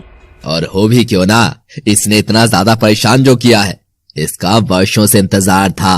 गुरुजी, इस साधु के पास कोई विशेष शक्तियाँ नहीं है, फिर भी आपने इससे अभी तक नागमणि क्यों नहीं ली थी? हर चीज का एक समय होता है और वो समय अब आ गया है। कालीसुर, मेघा और तनुश्री वापस तंत्र साधना में बैठ गए और रात का इंतजार करने लगे। दूसरी तरफ प्रिशा अभी घर नहीं पहुंची थी। तन्वी के पास जाने से पहले मुझे एक बार गुरुजी से मिलाना चाहिए, क्योंकि अब आगे का रास्ता गुरुजी ही दिखाएंगे। प्रिशा शिव के मंदिर में पहुंच गई, जहां नागमणि शिवलिंग के ऊपर रखी थी और गुरुजी अपनी साधना में बैठे थे। नागमणि के प्रकाश से मंदिर चमक रहा था। प्रणाम गुरुजी। यशस्वी भव। गुरुजी, आज मैं एक काम में सफल हो गई हूँ और आपका आशीर्वाद लेने आई हूँ। अभी बहुत लड़ाइयाँ बाकी है और भोलेनाथ की कृपा सदैव तुम पर बनी रहेगी। आगे मुझे क्या करना है गुरुजी? तनुश्री खुद अपनी चाल को अपने लिए जाल बना देती है, तो तुम्हें सिर्फ इतना करना है कि उसकी चाल को जाल में बदलकर उसके सारे मंसूबों को तहस नहस कर दो। गुरुजी, तनुश्री को कब मारना है? वक्त आने पर बता दूंगा। गुरुजी, मैं अकेली हूँ। नहीं प्रिशा, तुम अकेली नहीं हो, साक्षी तुम्हारे साथ है। अब तुम वापस चली जाओ। ठीक है गुरुजी, प्रिशा गुरुजी से आशीर्वाद लेकर वापस घर आ गई। उसने दरवाजे की बेल बजाई तो समर्थ ने आकर दरवाजा खोला। यह देखकर प्रिशा के होश उड़ गए। दूसरी तरफ तनुश्री और मेघा भी मंदिर में नागमणि लेने पहुंच गए, जिन्हें देखकर गुरुजी भी खड़े होकर पीछे देखने लगे। गुरुजी की आंखें नागमणि की तरह ही चमक रही थी और माथे पर एक तेज था। कौन हो तुम और यहाँ क्यों आई हो? कैसा टपोरी गुरु है कि सामने खड़ी मौत को भी नहीं पहचानता। ऐसे क्या गुरु बनेगा रे तू? साधु महाराज को क्रोध आ रहा था, लेकिन साधु फिर भी मुस्कुरा रहे थे। ये दोनों बहुत अभिमानी हैं और काली सुर ने ही इन्हें यहाँ भेजा है, लेकिन अब इन्हें इनके जाल में ही फंसाना होगा। हाँ, मैं स्वीकार करता हूँ कि मैं ज्ञानी हूँ, लेकिन तुम दोनों कौन हो? ए साधु, ये नागमणि मुझे दे दो। नागमणि? ऐसे आंखें क्या दिखा रहे हो? चुपचाप नागमणि मुझे दे दो। लेकिन मैं ये नागमणि तुमको क्यों दूं? मैं एक नागिन हूँ। बस बहुत हो गया मेघा, ये साधु सब कुछ जानबूझकर अनजान बन रहा है। प्रिशा को भी इसका ही संरक्षण प्राप्त है, इसको सबक सिखाना ही पड़ेगा। मैं तो एक मामूली सा साधु हूँ, तो तुम्हारा सामना कैसे ही कर पाऊंगा? तो ठीक है, ये नागमणि हमें दे दो। तुम नागमणि ले जाओ, लेकिन लेकिन क्या? जल्दी बोलो। तुम दोनों एक नागमणि कैसे ले सकते हो? नागमणि किसको चाहिए ये फैसला तो तुम्हें करना होगा। नागमणि तो हमारे गुरुजी को चाहिए। अच्छा, तुम आज भी बंधक हो और कल भी रहोगी। क्या तुम नहीं चाहती कि नागमणि तुम्हें मिलनी चाहिए? नहीं, नागमणि मैं लेकर रहूंगी। नागमणि मैं ही लेकर जाऊंगी और गुरुजी को नागमणि भेंट करूंगी। अब कोई गुरु नहीं है, ये नागमणि मेरी है। अरे रुको, तुम दोनों तो आपस में ही झगड़ा कर रहे हो। अब फैसला कर लो कि नागमणि यहाँ से कौन लेकर जाएगी। मैं तब तक यहाँ आराम से बैठ जाता हूँ। अब फैसला सिर्फ लड़ाई होने के बाद ही होगा। जो भी जीता उसकी नागमणि। ठीक है, मैं मुकाबले के लिए तैयार हूँ। तनुश्री और मेघा आज आमने सामने आकर खड़ी हो गई। तनुश्री ने मेघा को एक थप्पड़ मारना चाहा, लेकिन मेघा ने तनुश्री का हाथ पकड़ लिया। फिर तनुश्री ने दूसरे हाथ से एक थप्पड़ मेघा को जमा दिया। वो पीछे जाकर गिर गई। असंभव, एक नागिन ऐसे हार सकती है क्या? कदापि नहीं। मैं झुकेगी नहीं, अभी तनुश्री को मजा चखाती हूँ। मेघा उठी और इस बार तनुश्री को अच्छा सबक सिखाया। तनुश्री दूर जमीन पर जाकर गिरी। तनुश्री की आंखें गुस्से से लाल हो गई और फिर उसने अपनी शक्तियों का इस्तेमाल किया। दूसरी तरफ से मेघा ने भी अपना शक्ति का प्रदर्शन किया। साधु महाराज उन्हें आपस में फूट डलवाकर लड़ा रहे थे और दोनों प्रतियोगी आपस में एक दूसरे को कुत्ते की मौत मारते हुए एक दूसरे की तरफ बढ़ रहे हैं। अब मुकाबला बेहद ही रोमांचक होता जा रहा है। देखना यह है कि आज ये नागमणि कौन जीत कर ले जाएगा। साधु की बात सुनकर तनुश्री को गुस्सा आ गया और उसने मेघा को बहुत बुरी तरह पीटा। मेघा जान बचाकर उससे दूर हुई। ये साधु हमें आपस में दुश्मन बना रहा है। साधु के वेश में ऐसा छल करते हो? पूजा भी करूं, पाठ भी करूं, कहीं देवता ना बन जाऊं, इसीलिए छल भी करूं। नागमणि के लिए युद्ध जारी था। दूसरी तरफ प्रिशा घर पहुंच चुकी थी, लेकिन दरवाजे पर समर्थ खड़ा था। तुम? क्यों, क्या हुआ प्रिशा जी? आप क्यों इतनी सहम रही हैं, जैसे कि कोई कांड करके वापस आई हैं? क्या कहना क्या चाहते हो? मेरा घर है तो मैं अपने घर के अलावा कहाँ जाऊंगा? आपका भी घर है तो आप भी यहीं आओगी। प्रिशा बिना कुछ बोले ही अंदर आ गई। उसने देखा कि तन्वी उसे बैठकर घूर रही थी।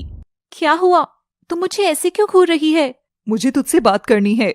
जानती हूँ, लेकिन सुबह करूंगी, क्योंकि अभी मैं बहुत थकी हुई हूँ। मैं सोने जा रही हूँ। तेजस भी दूर बैठकर सब सुन रहा था। आज तो प्रिशा मुझे हाँ ही कर देगी। आज मैंने अपने दिल की बात को इस तरह उसके सामने रख कर अच्छा किया है। अब खिड़की से छुपकर देखता हूँ कि वो कैसा व्यवहार करती है। तेजस प्रिशा के कमरे की खिड़की के पास छुप गया। प्रिशा ने जैसे ही अपने कमरे का दरवाजा खोला, उसके ऊपर फूलों की बारिश होने लगी। उसका पूरा कमरा बहुत अच्छे से चमक रहा था। मैं आज किसी गलत कमरे में तो नहीं घुस गई हूँ? ये मेरा ही कमरा है ना? लेकिन मेरे लिए इतनी मेहनत कौन कर सकता है? तभी उसकी नजर वहां रखे कागज पर गई। उसने कागज को उठाया और पढ़ना शुरू किया। डियर प्रिशा, मैं जानता हूँ कि तुम मुझसे बात करना नहीं चाहती हो। तुम बहुत चुप रहती हो, इसलिए मैं तुमसे कुछ कह नहीं पाता। तुम्हें ये सजावट कैसी लगी? मैं तुमसे कहना चाहता हूँ कि प्रिशा ने आगे कुछ नहीं पढ़ा और उसको गुस्सा आने लगा। उसने वो कागज फाड़ कर फेंक दिया और सारे फूल और बलून भी इधर उधर फेंक दिए। इस तेजस को भी पता नहीं क्या हो गया है। हम सेम नहीं है, इसको ये बात कैसे समझाऊं? मेरे ही पीछे पड़ा है। मैं आज बहुत थक गई हूँ, अब सो जाती हूँ। प्रिशा सो गई।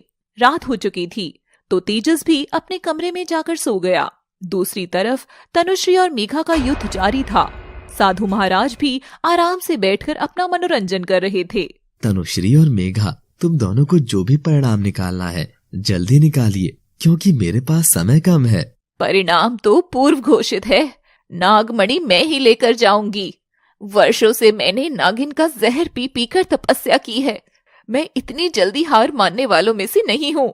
मेरे अंदर कालीसुर की शक्तियां हैं। तू मुझे कमजोर मत समझ। तू भूल गई कि तुझे साक्षी और प्रिशा ने कैसा सबक सिखाया था?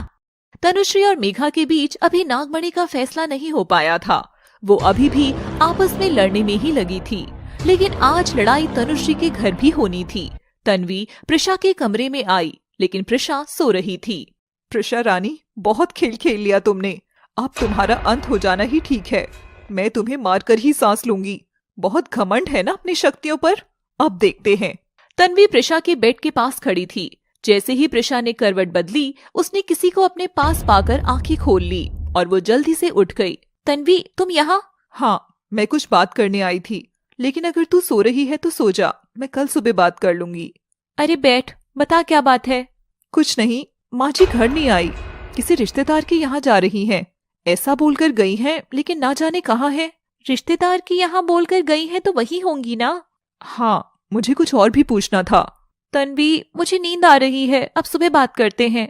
तन्वी वहां से चली गई, लेकिन प्रिशा ने सिर्फ सोने का नाटक किया था। उसे नींद नहीं आई। तन्वी की चिंता सही है। ये इस समय तनुश्री कहाँ होगी? आज ये मंदिर में तो नहीं है, या खंडर में? जाकर देखना होगा। लेकिन तन्वी मुझसे क्या बात करने आई थी? कहीं समर्थ ने सब कुछ बता तो नहीं दिया है? और ये समर्थ जिंदा कैसे बच गया? इस सब का पता लगाना ही पड़ेगा। प्रिशा चुपके से पीछे वाले रास्ते से बाहर की तरफ गई। तभी समर्थ ने उसे पीछे से आवाज लगाई। चोरों की तरह कहाँ भागकर जा रही हो प्रिशा जी? अपने प्रिय दुश्मन से नहीं मिलोगी? समर्थ? समर्थ? हाँ, तुमको यही आश्चर्य है ना कि मैं जिंदा कैसे बच गया? तुम सब कुछ जानते? हाँ, मैं सब कुछ जानता हूँ। चलो अब और हो जाए एक लड़ाई। लड़ाई तो होगी, लेकिन मैं अभी लड़ने के मूड में नहीं हूँ। और अब अगर हम एक दूसरे का सच जानते ही हैं, तो जब चाहे लड़ सकते हैं। ये जानना नहीं चाहोगी कि मैं जीवित कैसे बचा? ये तो मैं कब से जानना चाहती हूँ। जब तुम उस दिन गाड़ी में बैठी थी ना, मैंने तभी देख लिया था। समर्थ बाहर जा रहा था, तभी पीछे से प्रिशा बैठ गई। अच्छा, ये नागिन आज जरूर कुछ ना कुछ करेगी। इसका इंतजाम करना होगा। समर्थ एक कैफे में गया और उसने सांपों का असर नहीं होने वाली दवाई अपने शरीर में लगा ली। अब बढ़िया खेल होवेगा। प्रिशा ने समर्थ को काट लिया। समर्थ बेहोश हो गया। अब मरने का नाटक करता हूँ, देखता हूँ कि अब ये कहाँ जाएगी।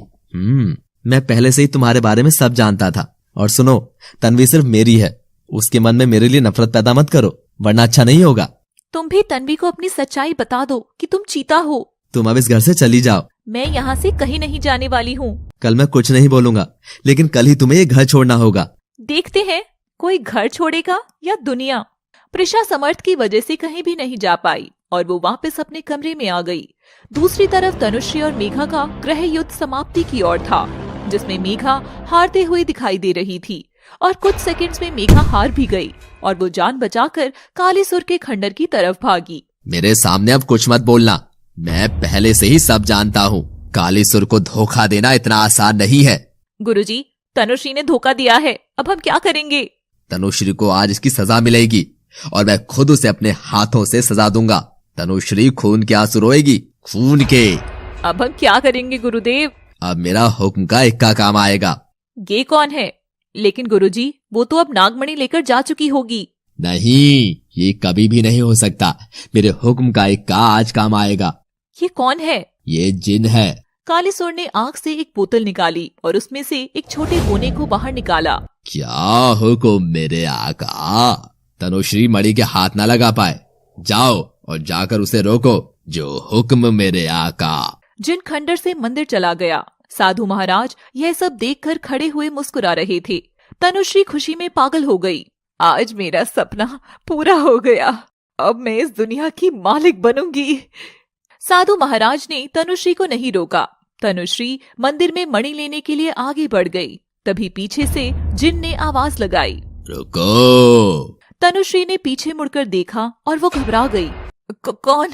जो भी हो, चुपचाप यहाँ से चले जाओ। मैं कहीं नहीं जाऊंगा। कौन हो तुम? मैं जिन हूँ, तुझे तेरे धोखे की सजा मिलकर रहेगी। तनुश्री ने नागमणि नहीं ली। तनुश्री और जिन आमने सामने आ गए।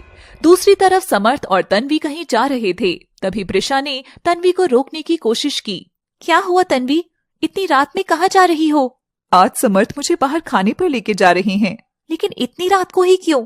इस समय खाना कहाँ मिलेगा? प्रिशा, तेरी प्रॉब्लम क्या है? प्रॉब्लम है तन्वी, मुझे इस घर में सभी से प्रॉब्लम है। शायद तुम कुछ भूल रही हो।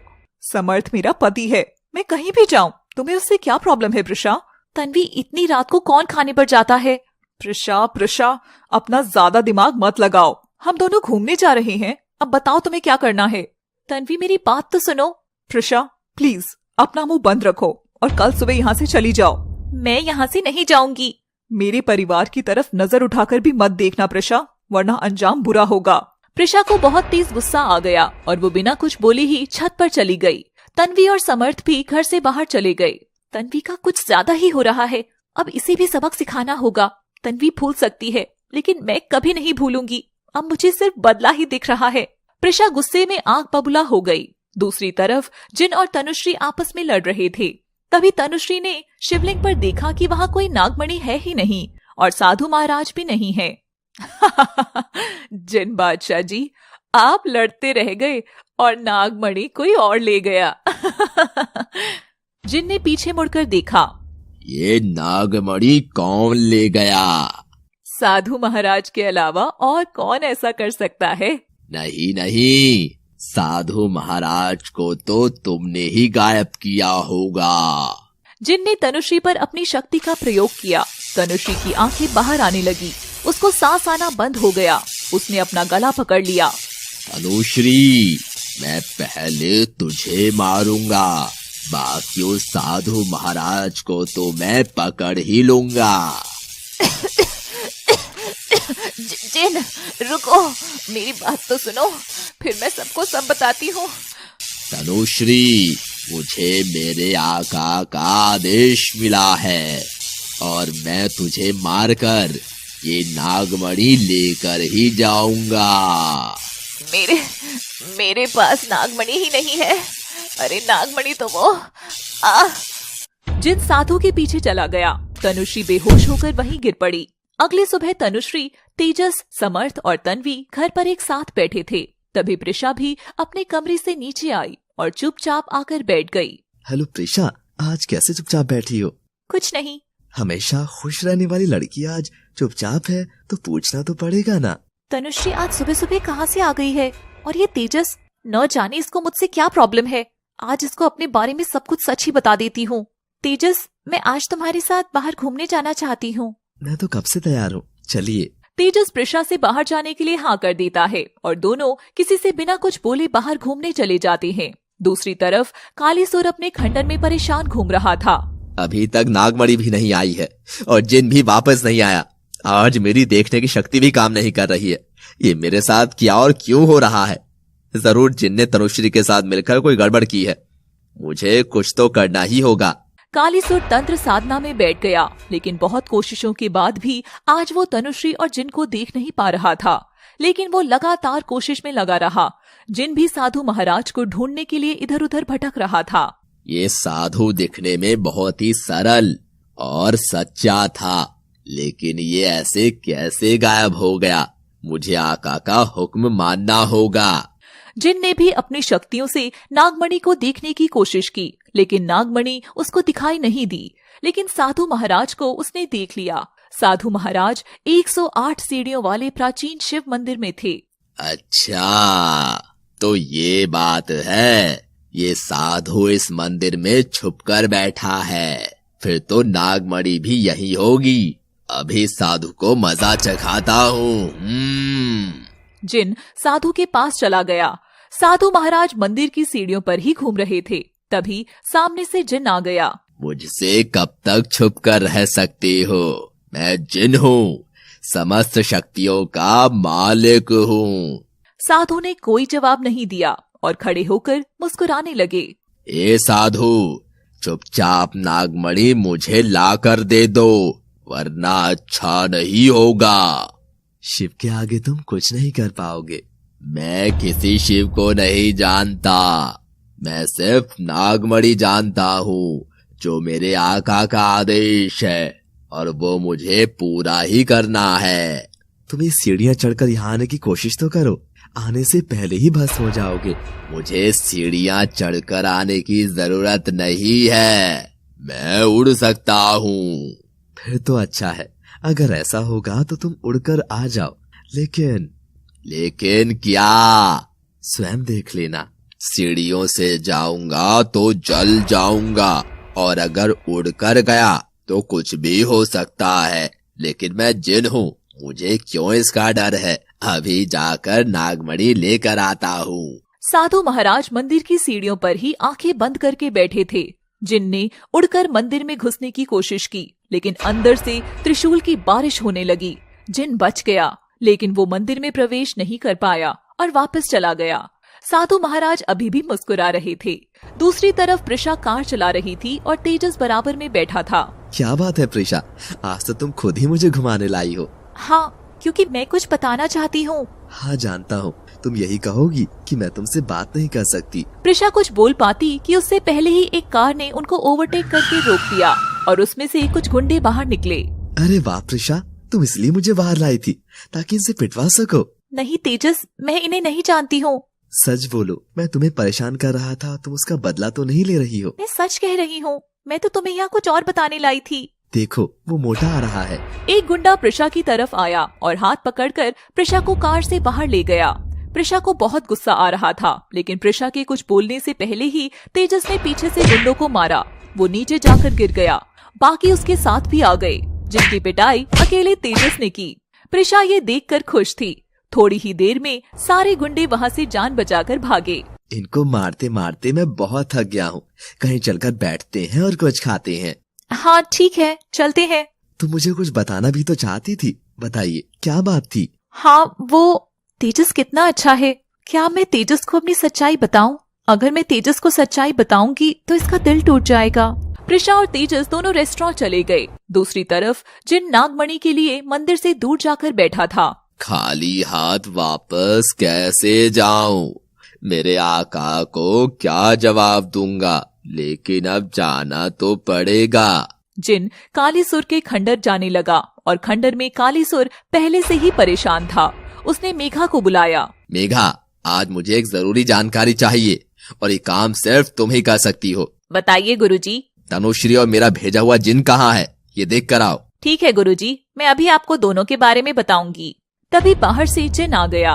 उसकी जरूरत नहीं पड़ेगी, मैं खुद आ गया हूँ। नागमणि ले आया? कहाँ है नागमणि? मैं जीत गया, अब मैं इस दुनिया पर राज करूंगा। जल्दी से नागमणि मुझे दे दो, जिसका इतना इंतजार किया है। अब उसे देख तो लूं। नागमणि देखने के लिए मेरी आंखें तरस गई हैं। नागमणि कहाँ से ला कर दूं इसे? क्या हुआ? जल्दी से नागमणि मुझे दो। आका, वो नागमणि तो नहीं है। क्यों? मेरा शक सही था, तुमने नागमणि को गायब किया है और इसमें तनुश्री का भी हाथ है। आका, नागमणि तो साधु ले गया। असंभव, असंभव। कालीसुर बहुत क्रोधित हो गया। जिन, तुम मेरे गुलाम हो और अब तुम ही मुझे वो नागमणि लाकर दोगे। मेरे पास नागमणि लेकर ही आना। जिन खंडर से बाहर चला गया। मेघा, तुम जिन और तनुश्री पर नजर रखो। ठीक है गुरुजी। मेघा भी खंडर से और तनुश्री को खोजने लगी। तभी उसने तेजस और प्रिशा को देखा, जो कार के पास खड़े होकर बात कर रहे थे। मैं पानी की बोतल लेने जा रहा हूँ। हाँ, जल्दी आना। ठीक है। यूं गया और यूं आया। तेजस पानी लेने चला गया। प्रिशा, यहाँ आज इसे उस दिन का बदला लेना होगा। साक्षी के साथ कुछ ज्यादा ही बन रही थी। आज अकेली है, इसे आज देखती हूँ। मेघा प्रिशा के सामने जाकर खड़ी हो गई। प्रिशा रानी, आज कैसे बचोगी? आज वापस मार खाने आ ही गई है। प्रिशा और मेघा दोनों नागिन बन गई और आपस में लड़ाई करने लगी। दोनों बुरी तरह लड़ रही थी। प्रिशा ने मेघा को खूब मारा और मेघा ने भी मौका पाकर खूब पीटा। तभी पीछे से साक्षी आई। उसने अपनी आंखों से रोशनी मेघा के ऊपर डाली। मेघा ने प्रिशा को छोड़ दिया और वापस नागिन मानव रूप में आ गई। साक्षी, हाँ, मुझे तो भूल नहीं पाई। तुझे मैं कैसे भूल सकती हूँ, क्योंकि तू हर बार बीच में आ जाती है। तेरी क्या दुश्मनी है? तू क्यों प्रिशा को मारने नहीं देती? कालीसुर से जुड़ा हुआ हर व्यक्ति मेरा दुश्मन है, इसलिए तुम भी दुश्मन हो। प्रिशा भी मानव रूप में आ गई। साक्षी मेघा को मारने के लिए जैसे ही आगे बढ़ी, मेघा वहाँ से भाग गई। साक्षी, तुम कौन हो और मेरी मदद क्यों कर रही हो? तेजस दूर खड़ा होकर ये सब देख रहा था। कौन क्या है मुझे अच्छे से समझ आ गया है। तेजस। नागिन? प्रिशा, तुम नागिन हो? तेजस, मैं तुमको बताने ही वाली थी। बस मुझे कुछ नहीं सुनना। तुमने सबकी आंखों में धूल झोंकी है। तुम मेरे दोस्त को जरूर नुकसान पहुंचाने आई हो। खुद पर कंट्रोल कर यार, कभी यहीं डस ले। चुपचाप यहाँ से निकलता हूँ। तेजस वहाँ से जाने लगता है। तेजस, मैं यही बताना चाहती थी। अच्छा, तो तुमने प्रैक्टिकल करके दिखाया है कि तुम कौन हो? साक्षी चुपचाप खड़ी होकर दोनों की बात सुन रही थी। ये कौन है और वो दूसरी नागिन कौन थी? मैं तुम्हें सब बताऊंगी, मेरे साथ चलो। मुझे शर्म आ रही है कि मैं एक नागिन से प्यार कैसे कर सकता हूँ। तुम मेरे साथ तो चलो। वैसे भी नागिन से प्यार करके तो मरना ही था, तो फिर अभी क्यों डरना है? इसके साथ ही जाना ठीक रहेगा। ठीक है, मैं तुम्हारे साथ चल रहा हूँ। दूसरी तरफ जिन साधु महाराज से नागमणि वापस लेने की योजना बनाने में लगा था, अब तक वो हर योजना में विफल हो रहा था। लेकिन जिन के छोटे से दिमाग में बड़ा सा आइडिया आ ही गया। कितना अच्छा विचार दिमाग में आया। ओम्फो, अगर मैं इस योजना पर चलूंगा तो नागमणि मेरी हो जाएगी। ओम्फो, इस साधु का भी खात्मा हो जाएगा। जिन ने अपनी योजना के अनुसार एक सुंदर लड़की को बुलाया और उसे सारी बात समझा दी। जिन जी, वो साधु है, अगर वो नहीं माना तो हम क्या करेंगे? मैंने बहुत कहानियां सुनी हैं, साधु तुमको नागमणि जरूर दे देंगे। ठीक है, मैं कोशिश करती हूँ। साधु मंदिर के चबूतरे पर ही बैठे थे और ध्यान लगाया हुआ था। लड़की हंसती हुई साधु की तरफ जाने लगती है। जैसे ही उसने पहली सीढ़ी पर पैर रखने की कोशिश की, जिन ने उसे रोक दिया। रुको, सीढ़ी से मत जाना। लेकिन क्यों? सीढ़ियों पर पैर रखने से हम भस्म हो सकते हैं। फिर कैसे जाऊं? दूर से ही साधु का ध्यान भटकाने की कोशिश करो। ठीक है, मैं कोशिश करती हूँ। लड़की ने साधु का ध्यान भटकाने की कोशिश की। वो तेज तेज हंस रही थी।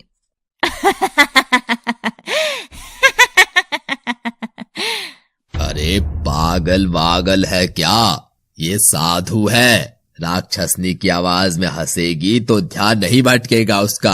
कुछ और करने की कोशिश करो ताकि साधु प्रसन्न होकर नागमणि खुद ही हमें दे दे। साधु भंडारे में हलवा बांटते हैं, नागमणि नहीं।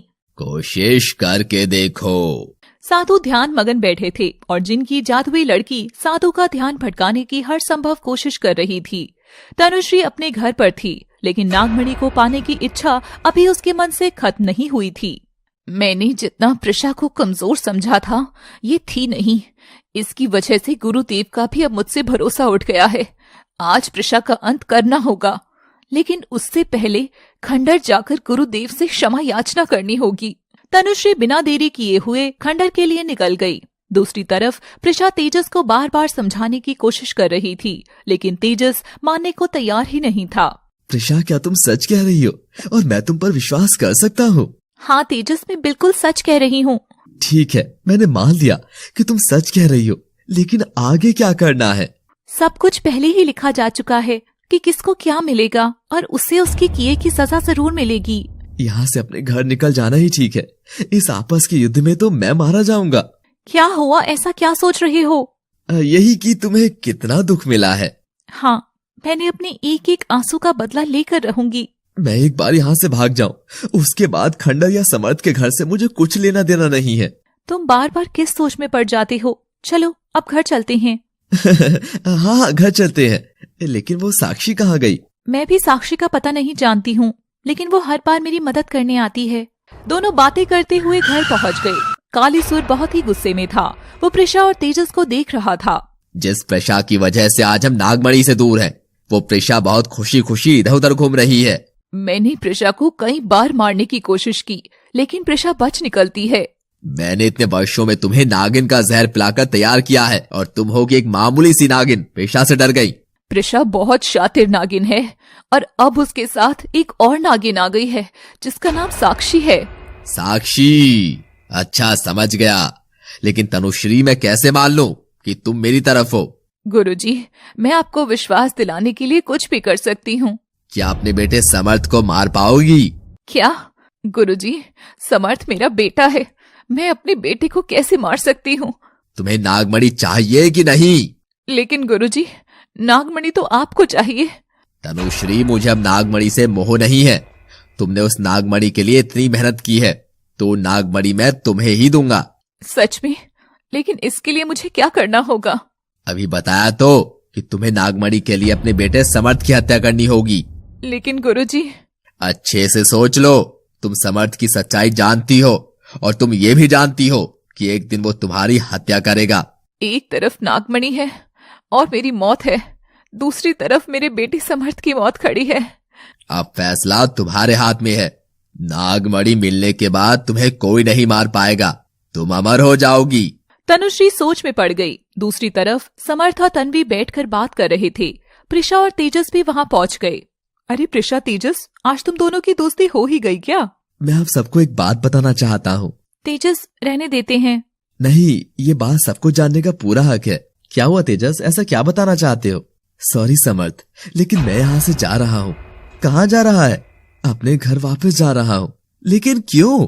किसी ने कुछ कहा है क्या? प्रिशा से लड़ाई हुई है क्या तेरी? प्रिशा एक नागिन है। तेजस के ये कहने से तन्वी की आंखें खुली रह गई। वह हैरानी से प्रिशा को देखने लगी। प्रिशा भी बहुत परेशान हो रही थी। इस तेजस को अभी मुंह खोलना जरूरी था। कोई भी विश्वास लायक नहीं है। प्रिशा सच में ही नागिन है। उस दिन अपने कमरे में भी प्रिशा ही थी, लेकिन किसी ने भी मेरा विश्वास नहीं किया था। तेजस, मैं जानती हूँ कि तुम गुस्सा हो, लेकिन क्या तुम अपना गुस्सा ऐसे निकालोगे? मेरे बारे में कुछ भी कहोगे? जितनी सीधी बनने की तुम कोशिश करती हो, उतनी सीधी हो नहीं। इसीलिए अब सबको पागल बनाना बंद करो और अपना सच स्वीकार कर लो कि तुम नागिन हो और नागिन रहोगी। तेजस का कुछ ज्यादा ही हो रहा है। मुझे इससे कुछ नहीं बताना चाहिए था। समर्थ, मैं जा रहा हूँ। तेजस ने अपना बैग उठाया और चला गया। जिन भी साधु को बहकाने की पूरी कोशिश कर रहा था, लेकिन उसके जादू से बुलाई गई लड़की भी साधु के ध्यान को नहीं तोड़ पा रही थी। और कितना समय लगेगा? ये साधु आंखें ही नहीं खोल रहा है। इतनी दूर से इसे मेरी आवाज भी नहीं जा रही है। लड़की ने नाचना शुरू कर दिया, लेकिन साधु महाराज आंखें बंद करके ही मुस्कुरा रहे थे। उन्होंने कोई प्रतिक्रिया नहीं दी। इस लड़की को ही मंदिर के अंदर भेज कर देखता हूँ। जिन ने लड़की को मंदिर के अंदर जाने का आदेश दिया, लेकिन जैसे ही उसने पहली सीढ़ी पर कदम रखा, वो जल गई। वो चीखने चिल्लाने लगी। जिन भी यह देखकर सहम गया। ये साधु सच बोल रहा था। अब कोई और तरीका निकालना होगा। लड़की जल चुकी थी। जिन नई योजना बनाने में लग गया, लेकिन साधु अपनी जगह से नहीं उठे। कालीसुर यह सब देख रहा था। जिनकी ये चाल भी विफल हो गई। वो लड़की मंदिर के अंदर नहीं जा पाई।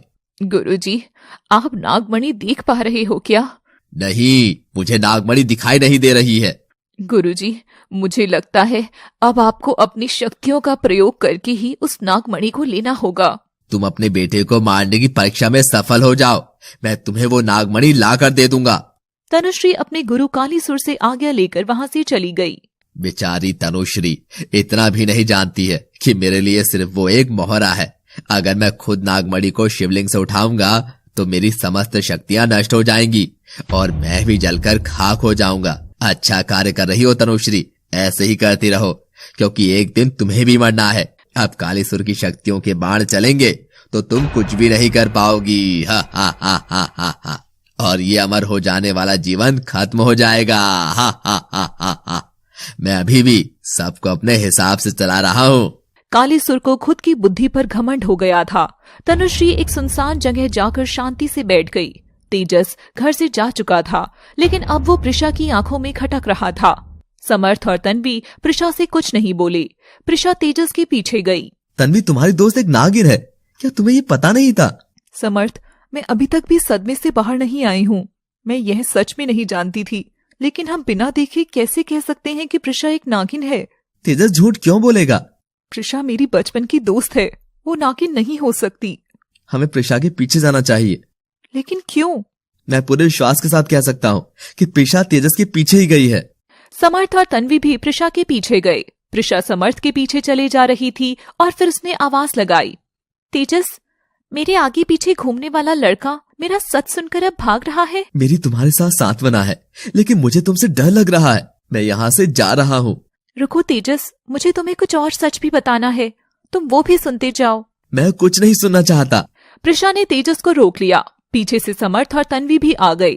तनुश्री भी वहां पहुंच गई। बताओ प्रिशा, क्या है तुम्हारा वो आखिरी सच जो तुम मुझे बताना चाहती हो? तुम्हारा दोस्त समर्थ एक इच्छाधारी चीता है। ये बात सुनकर तन्वी और तेजस हैरान हो गए। समर्थ भी अपना राज खुल जाने के डर से चुपचाप खड़ा हो गया। तनुश्री भी चुपचाप रही। समर्थ का सच जानकर तन्वी और तेजस क्या अब उसके साथ रह पाएंगे? क्या तनुश्री समर्थ को मार पाएगी या समर्थ अपनी माँ का सच जान पाएगा? जिन साधु से नागमणि लेने में क्या सफल हो पाएगा? जानने के लिए देखते रहिए नागिन सीजन 7 एनएम स्टोरीज पर। तुम खुद नागिन हो, इसीलिए मैं दोस्त को चीता बता रही हो। प्रिशा, मैं अब और ज्यादा दिन तक तुम्हें नहीं झेल सकती हूँ। तन्वी, मैं सच कह रही हूँ, आज तो तुमने हद ही कर दी है, इसलिए अब चुपचाप यहाँ से चली जाओ। मैं यहाँ अपनी माँ का बदला लेने आई हूँ और जब तक तनुश्री को मार नहीं देती तब तक मैं यहाँ से नहीं जाऊंगी। प्रिशा, आज तुम्हें यहाँ से जाना ही होगा। तन्वी ने प्रिशा को वहां से भेजने की कोशिश की, लेकिन प्रिशा जिद्दी थी। वो वहां से नहीं गई और वो क्रोधित होकर तन्वी से लड़ाई करने लगी। उसने तन्वी को बहुत पीटा। इस लड़ाई को रोकने के लिए तनुश्री को बीच में आना पड़ा। अब बस करो तुम दोनों, मुझे माफ कर दीजिए माँ जी, मुझे प्रिशा को यहाँ बुलाना ही नहीं चाहिए था। प्रिशा सच कह रही है। नहीं, ये सच नहीं हो सकता, यही सच है और तुम्हें स्वीकार करना होगा। यह सुनकर तन्वी ने रोना शुरू कर दिया। समर्थ के चेहरे का रंग धीरे धीरे बदलने लगा। वो कुर्राने लगा। यह देखकर सभी हैरान थे और कुछ मिनटों में ही समर्थ एक चीता बन गया। तन्वी, अब तुम खुद ही देख लो, तुम्हारे प्रिय पतिदेव एक इच्छाधारी चीता है। चीता ने गुर्राते हुए प्रिशा पर हमला कर दिया। प्रिशा अपने बचाव के लिए पीछे हटी। समर्थ और इसकी चीता बनने के काले सच का अंत करने का यही सही मौका है। मुझे अगर अमर होना है तो समर्थ को मारना ही होगा और फिर नागमणि हमेशा हमेशा के लिए मेरी हो जाएगी। प्रिशा नागिन रूप में आ गई और चीता व नागिन का मुकाबला होने लगा। दोनों बुरी तरह लड़ रहे थे और घायल भी हो गए थे। तभी तनुश्री तलवार लेकर बीच में आई और उसने चीता पर हमला कर दिया। तन्वी ने चीता को बचाया और फिर दोनों मानव रूप में आ गए। समर्थ को जिंदा देखकर तनुश्री रोने लगी। मैं नागमणि के मोह में अंधी हो गई थी, मुझे माफ कर दो। मैं अपने ही हाथों से अपने बेटे को मारने चली थी। माँ, आपका नाटक अब और नहीं चल सकता। मैं नाटक नहीं कर रही हूँ। फिर ये नागमणि क्या है और कौन हो आप, क्या करती हो? आज मैं तुम्हें सब सच बताऊंगी। मैं भी वही सुनना चाहता हूँ। मैं एक तांत्रिक हूँ। मेरा उद्देश्य नागमणि को पाना है, इसलिए मैंने जो भी किया है नागमणि के लिए किया है। आप नागमणि क्यों लेना चाहती हो? मैं अमर होना चाहती थी और मेरे गुरु कालीसुर को इस दुनिया का मालिक बनना है। आपका कोई गुरु भी है? हाँ, खंडर में तंत्र साधना करते हैं। ये सब तो मैं पहले से ही जानती हूँ। एक दूसरे का सच जानकर सभी हैरान हो गए। दूसरी तरफ जिन अभी तक भी साधु के होते हुए मंदिर से नागमणि लेने में सफल नहीं हो पाया था, वो जो भी योजना बनाता सब में हार जाता था। मुझे कालीसुर से वादा ही नहीं करना चाहिए था। मैं अब एक आदेश तक पूरा नहीं कर पा रहा हूँ। तभी उसने देखा कि साधु वहां से उठकर कहीं जा चुके थे। साधु यहाँ से जा चुका है।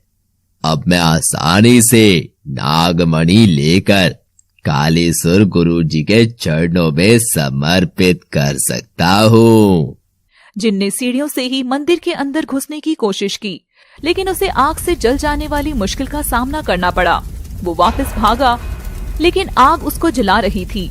आग बुझाने के लिए जिन उड़कर नदी की तरफ भागा और पानी के बहाव के साथ बह गया। कालीसुर अपने खंडर में बैठकर सब कुछ देख रहा था। जिन मेरे हुक्म का इक्का था और अब वो भी चला गया। जिन यहाँ से जानबूझकर भी तो भाग सकता है। अब नागमणि के साथ साथ जिन को भी वापस लाना होगा। तनुश्री ने भी अपने बेटे को नहीं मारा। समर्थ का मर जाना मेरे लिए बहुत जरूरी था। सारे मोहरे, सारी चालें खत्म हो चुकी है। अब सिर्फ तांत्रिक शक्तियों के अलावा कुछ नहीं बचा है। अब मुझे ही कुछ करना होगा, नए रास्ते बनाने होंगे। कालीसुर तनुश्री से उम्मीद खो चुका था। तनुश्री का भी हृदय परिवर्तन हो चुका था, इसलिए उसने स्वयं ही अपना सच सबको बता दिया। माँ, मैं चीता क्यों बनता हूँ? मैं चीता हूँ या मानव? मुझे ये भी जानना है। ये सब जरूर आपकी वजह से ही हुआ है, इतना तो मुझे भी समझ आ गया है। हाँ, ये सब मेरी वजह से ही हुआ है। एक बार मैं रात को खंडर जा रही थी। वहाँ तो आप रोजाना ही जाती हैं। आगे क्या हुआ ये बताइए। तभी मेरी कार जंगल के रास्ते में सोती हुई मादा चीता के ऊपर चढ़ गई। मादा चीता गर्भवती थी। तो इससे हम दोनों का क्या संबंध है? संबंध है, क्योंकि वो मादा चीता साधारण चीता नहीं थी, बल्कि एक इच्छाधारी मादा चीता थी।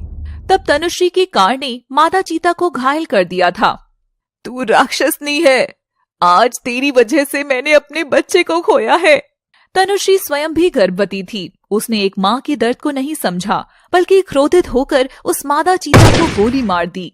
इच्छाधारी मादा चीता ने तनुश्री को शाप दे दिया, जिसके कारण तनुश्री के बेटे ने एक श्रापित चीते के रूप में जन्म लिया। ये है तुम्हारा सच। मेरी गलतियों की सजा तुम्हें भुगतनी पड़ी है। मैं कहाँ आकर फंस गया हूँ? मुझे यहाँ से जाने दो।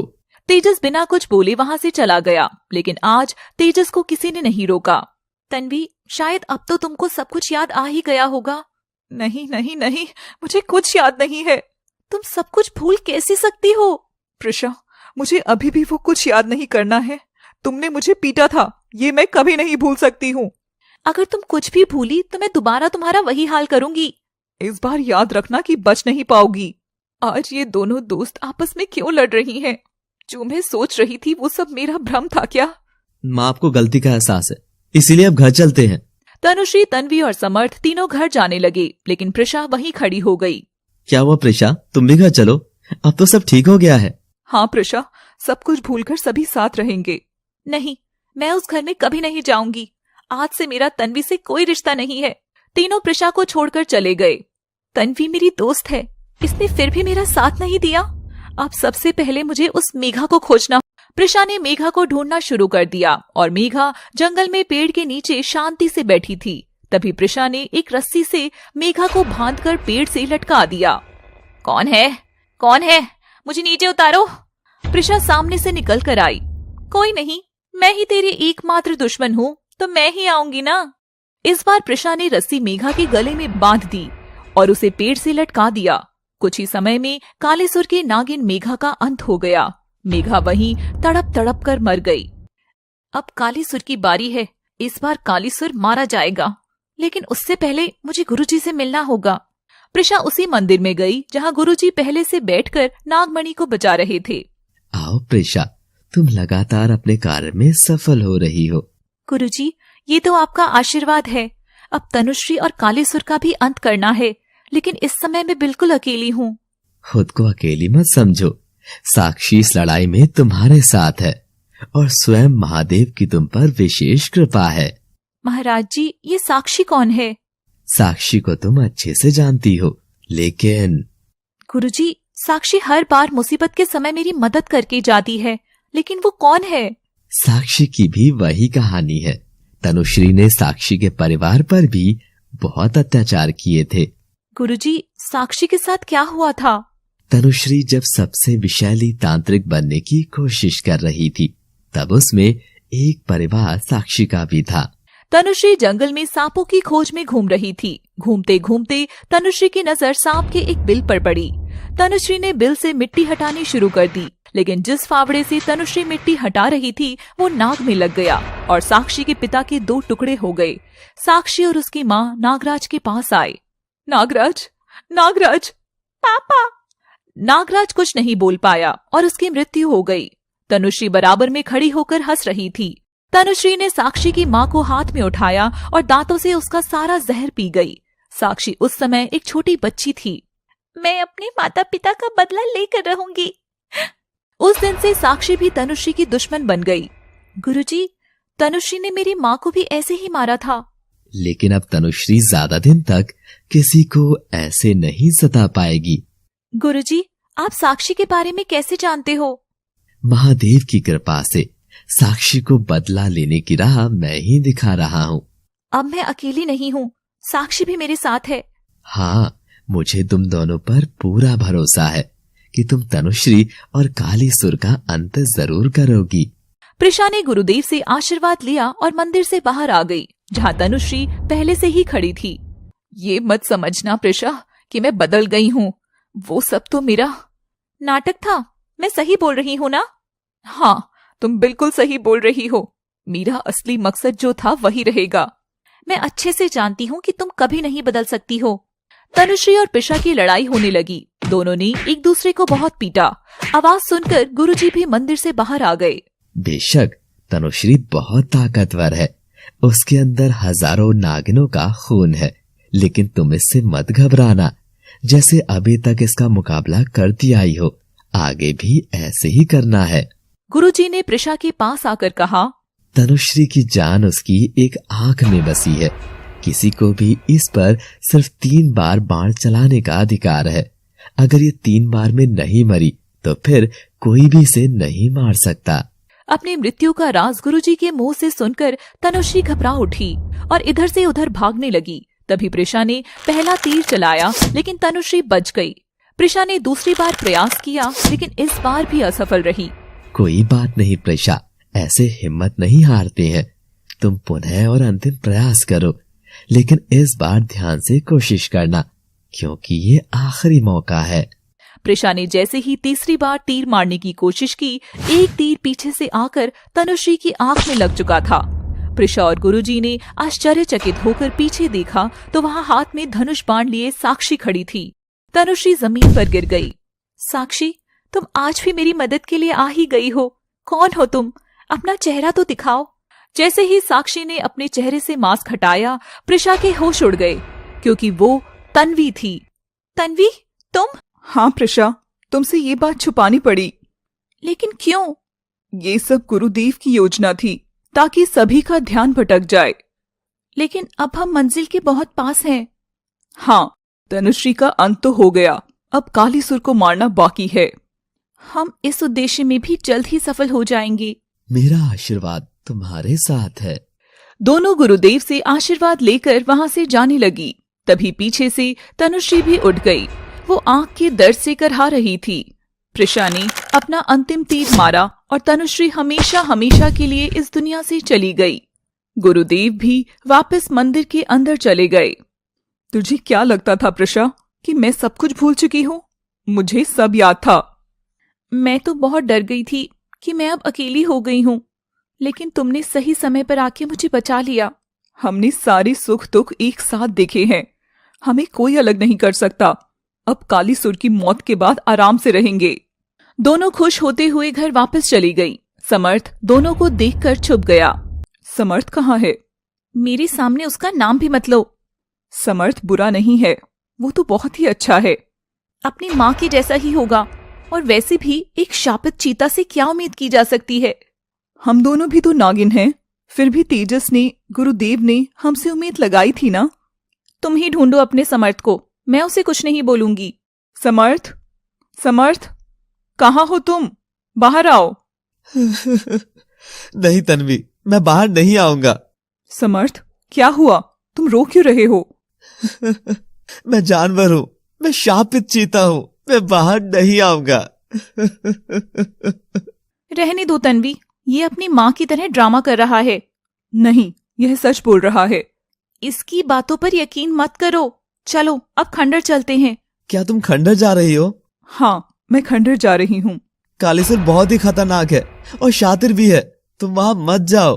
कालीसुर हमारा आखिरी दुश्मन है, और वो सिर्फ हमारा ही नहीं, इस सृष्टि का भी दुश्मन है, जिसका नामो निशान मिटाना बहुत जरूरी है। मैं भी आपके साथ चलूंगा। नहीं, ये लड़ाई सिर्फ हमारी है, और अपनी लड़ाई हम स्वयं लड़ेंगे। ये लड़ाई प्रिशा की है तो मेरी भी है। समर्थ, तुम बाहर निकल कर आओ, तुम्हें आज कुछ और भी बताना है। समर्थ डरा सहमा सा बाहर निकल कर आया और मुंह नीचे करके खड़ा हो गया। क्या हुआ समर्थ, इतने डरे हुए क्यों हो? मुझे प्रिशा से डर लग रहा है। मैंने तुम्हें मेरा सच नहीं बताया था, इसलिए मुझे अच्छा नहीं लग रहा है। मैंने भी तुम्हारे साथ गलत किया है।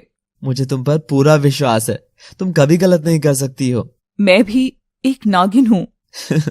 नहीं नहीं, ये नहीं हो सकता।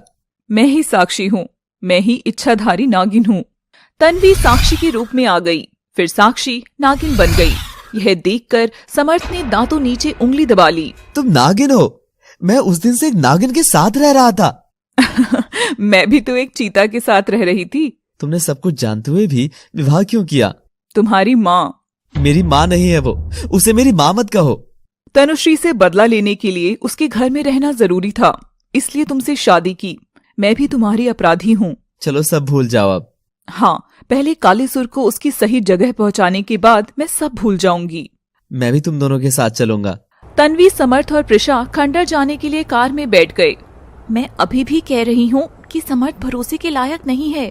कोई भी इंसान बार बार गलत नहीं हो सकता है। ये इंसान नहीं है बल्कि जानवर है। तन्वी चुप हो गई और खंडर पहुंच गए। वो खंडर के बाहर खड़े थे। अंदर कालीसुर हार और मौत के डर से पागल हो चुका था। वो तेज तेज चीख चिल्ला रहा था। मैं आखिरी बचा हूँ, इतनी शक्तियों का मुझे कोई फायदा नहीं हुआ।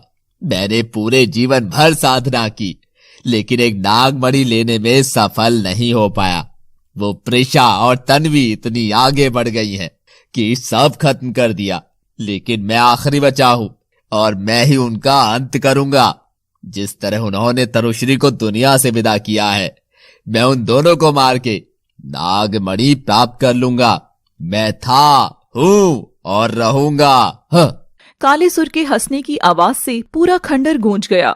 तभी उसने देखा कि बाहर प्रिशा, तन्वी और समर्थ हैं। मुझे कहीं जाने की जरूरत भी नहीं पड़ी, ये लोग खुद ही मेरे पास चले आए। कालीसुर ने अंदर से एक भाला फेंक कर मारा जो प्रिशा को लगने वाला था, लेकिन समर्थ ने अपना हाथ आगे कर दिया और उसका हाथ खून से भर गया। वह देखकर प्रिशा का मन भी पसीज गया। समर्थ, तुम्हें ज्यादा चोट तो नहीं लगी? समर्थ अब सच में ही बदल चुका है। मैं तो फालतू में ही गलत समझ रही थी। आज इसने मेरे लिए इतनी चोट खाई है। अब मैं भी समर्थ को उसकी गलती के लिए माफ कर देती हूँ जो उसने कभी की ही नहीं। प्रिशा और तन्वी ने समर्थ के हाथ पर जड़ी बूटी की औषधि लगाई। समर्थ कुछ समय के लिए बेहोश हो गया।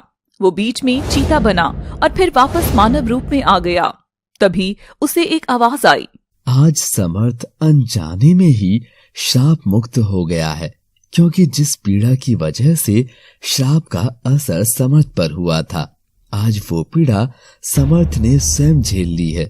अब समर्थ सामान्य मनुष्य है। यह देखकर तन्वी और प्रिशा बहुत खुश हुए। कुछ समय बाद समर्थ को भी होश आ गया। समर्थ, आप कैसे हो? ठीक हूँ। मुझे क्या हो गया था? खुशी की बात यह है कि तुम श्राप मुक्त हो गए हो। लेकिन कैसे? तन्वी ने समर्थ को सारी बात बताई।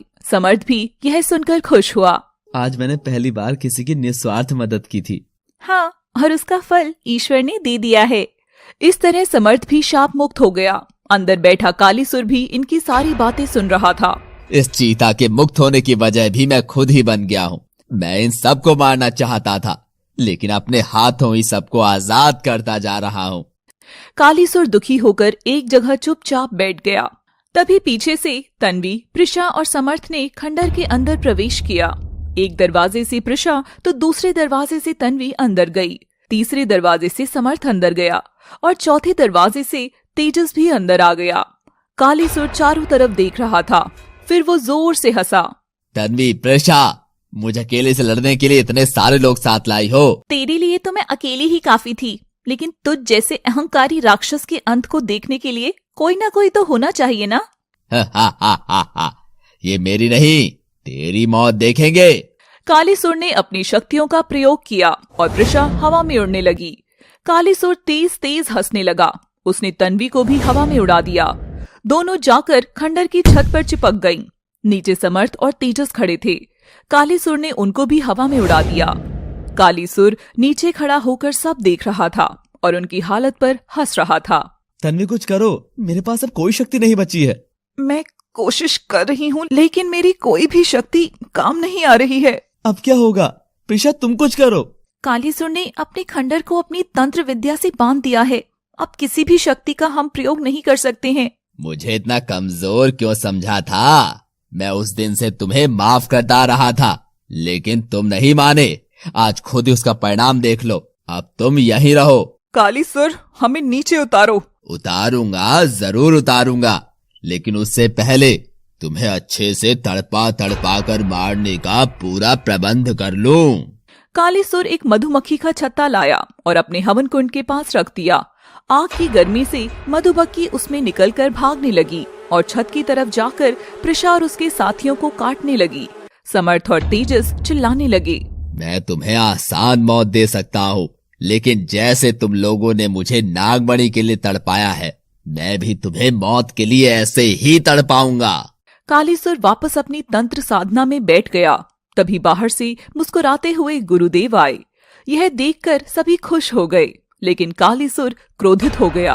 अच्छा, तो नागमणि तुम्हारे पास है, और मैं जानता हूँ कि तुम तन्वी और इसके साथियों के बदले नागमणि देने आए हो। गुरुदेव सिर्फ मुस्कुरा दिए। मैं इन चारों को बचा रहा हूँ, आप नागमणि मुझे दे दीजिए। गुरुदेव ने कालीसुर की सभी शक्तियां खत्म कर दी।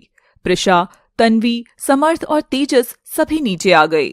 मेरे बच्चों को बचाने की तुम्हें कोई जरूरत नहीं पड़ेगी, क्योंकि बच्चे अब तुम्हें मारने आ गए हैं।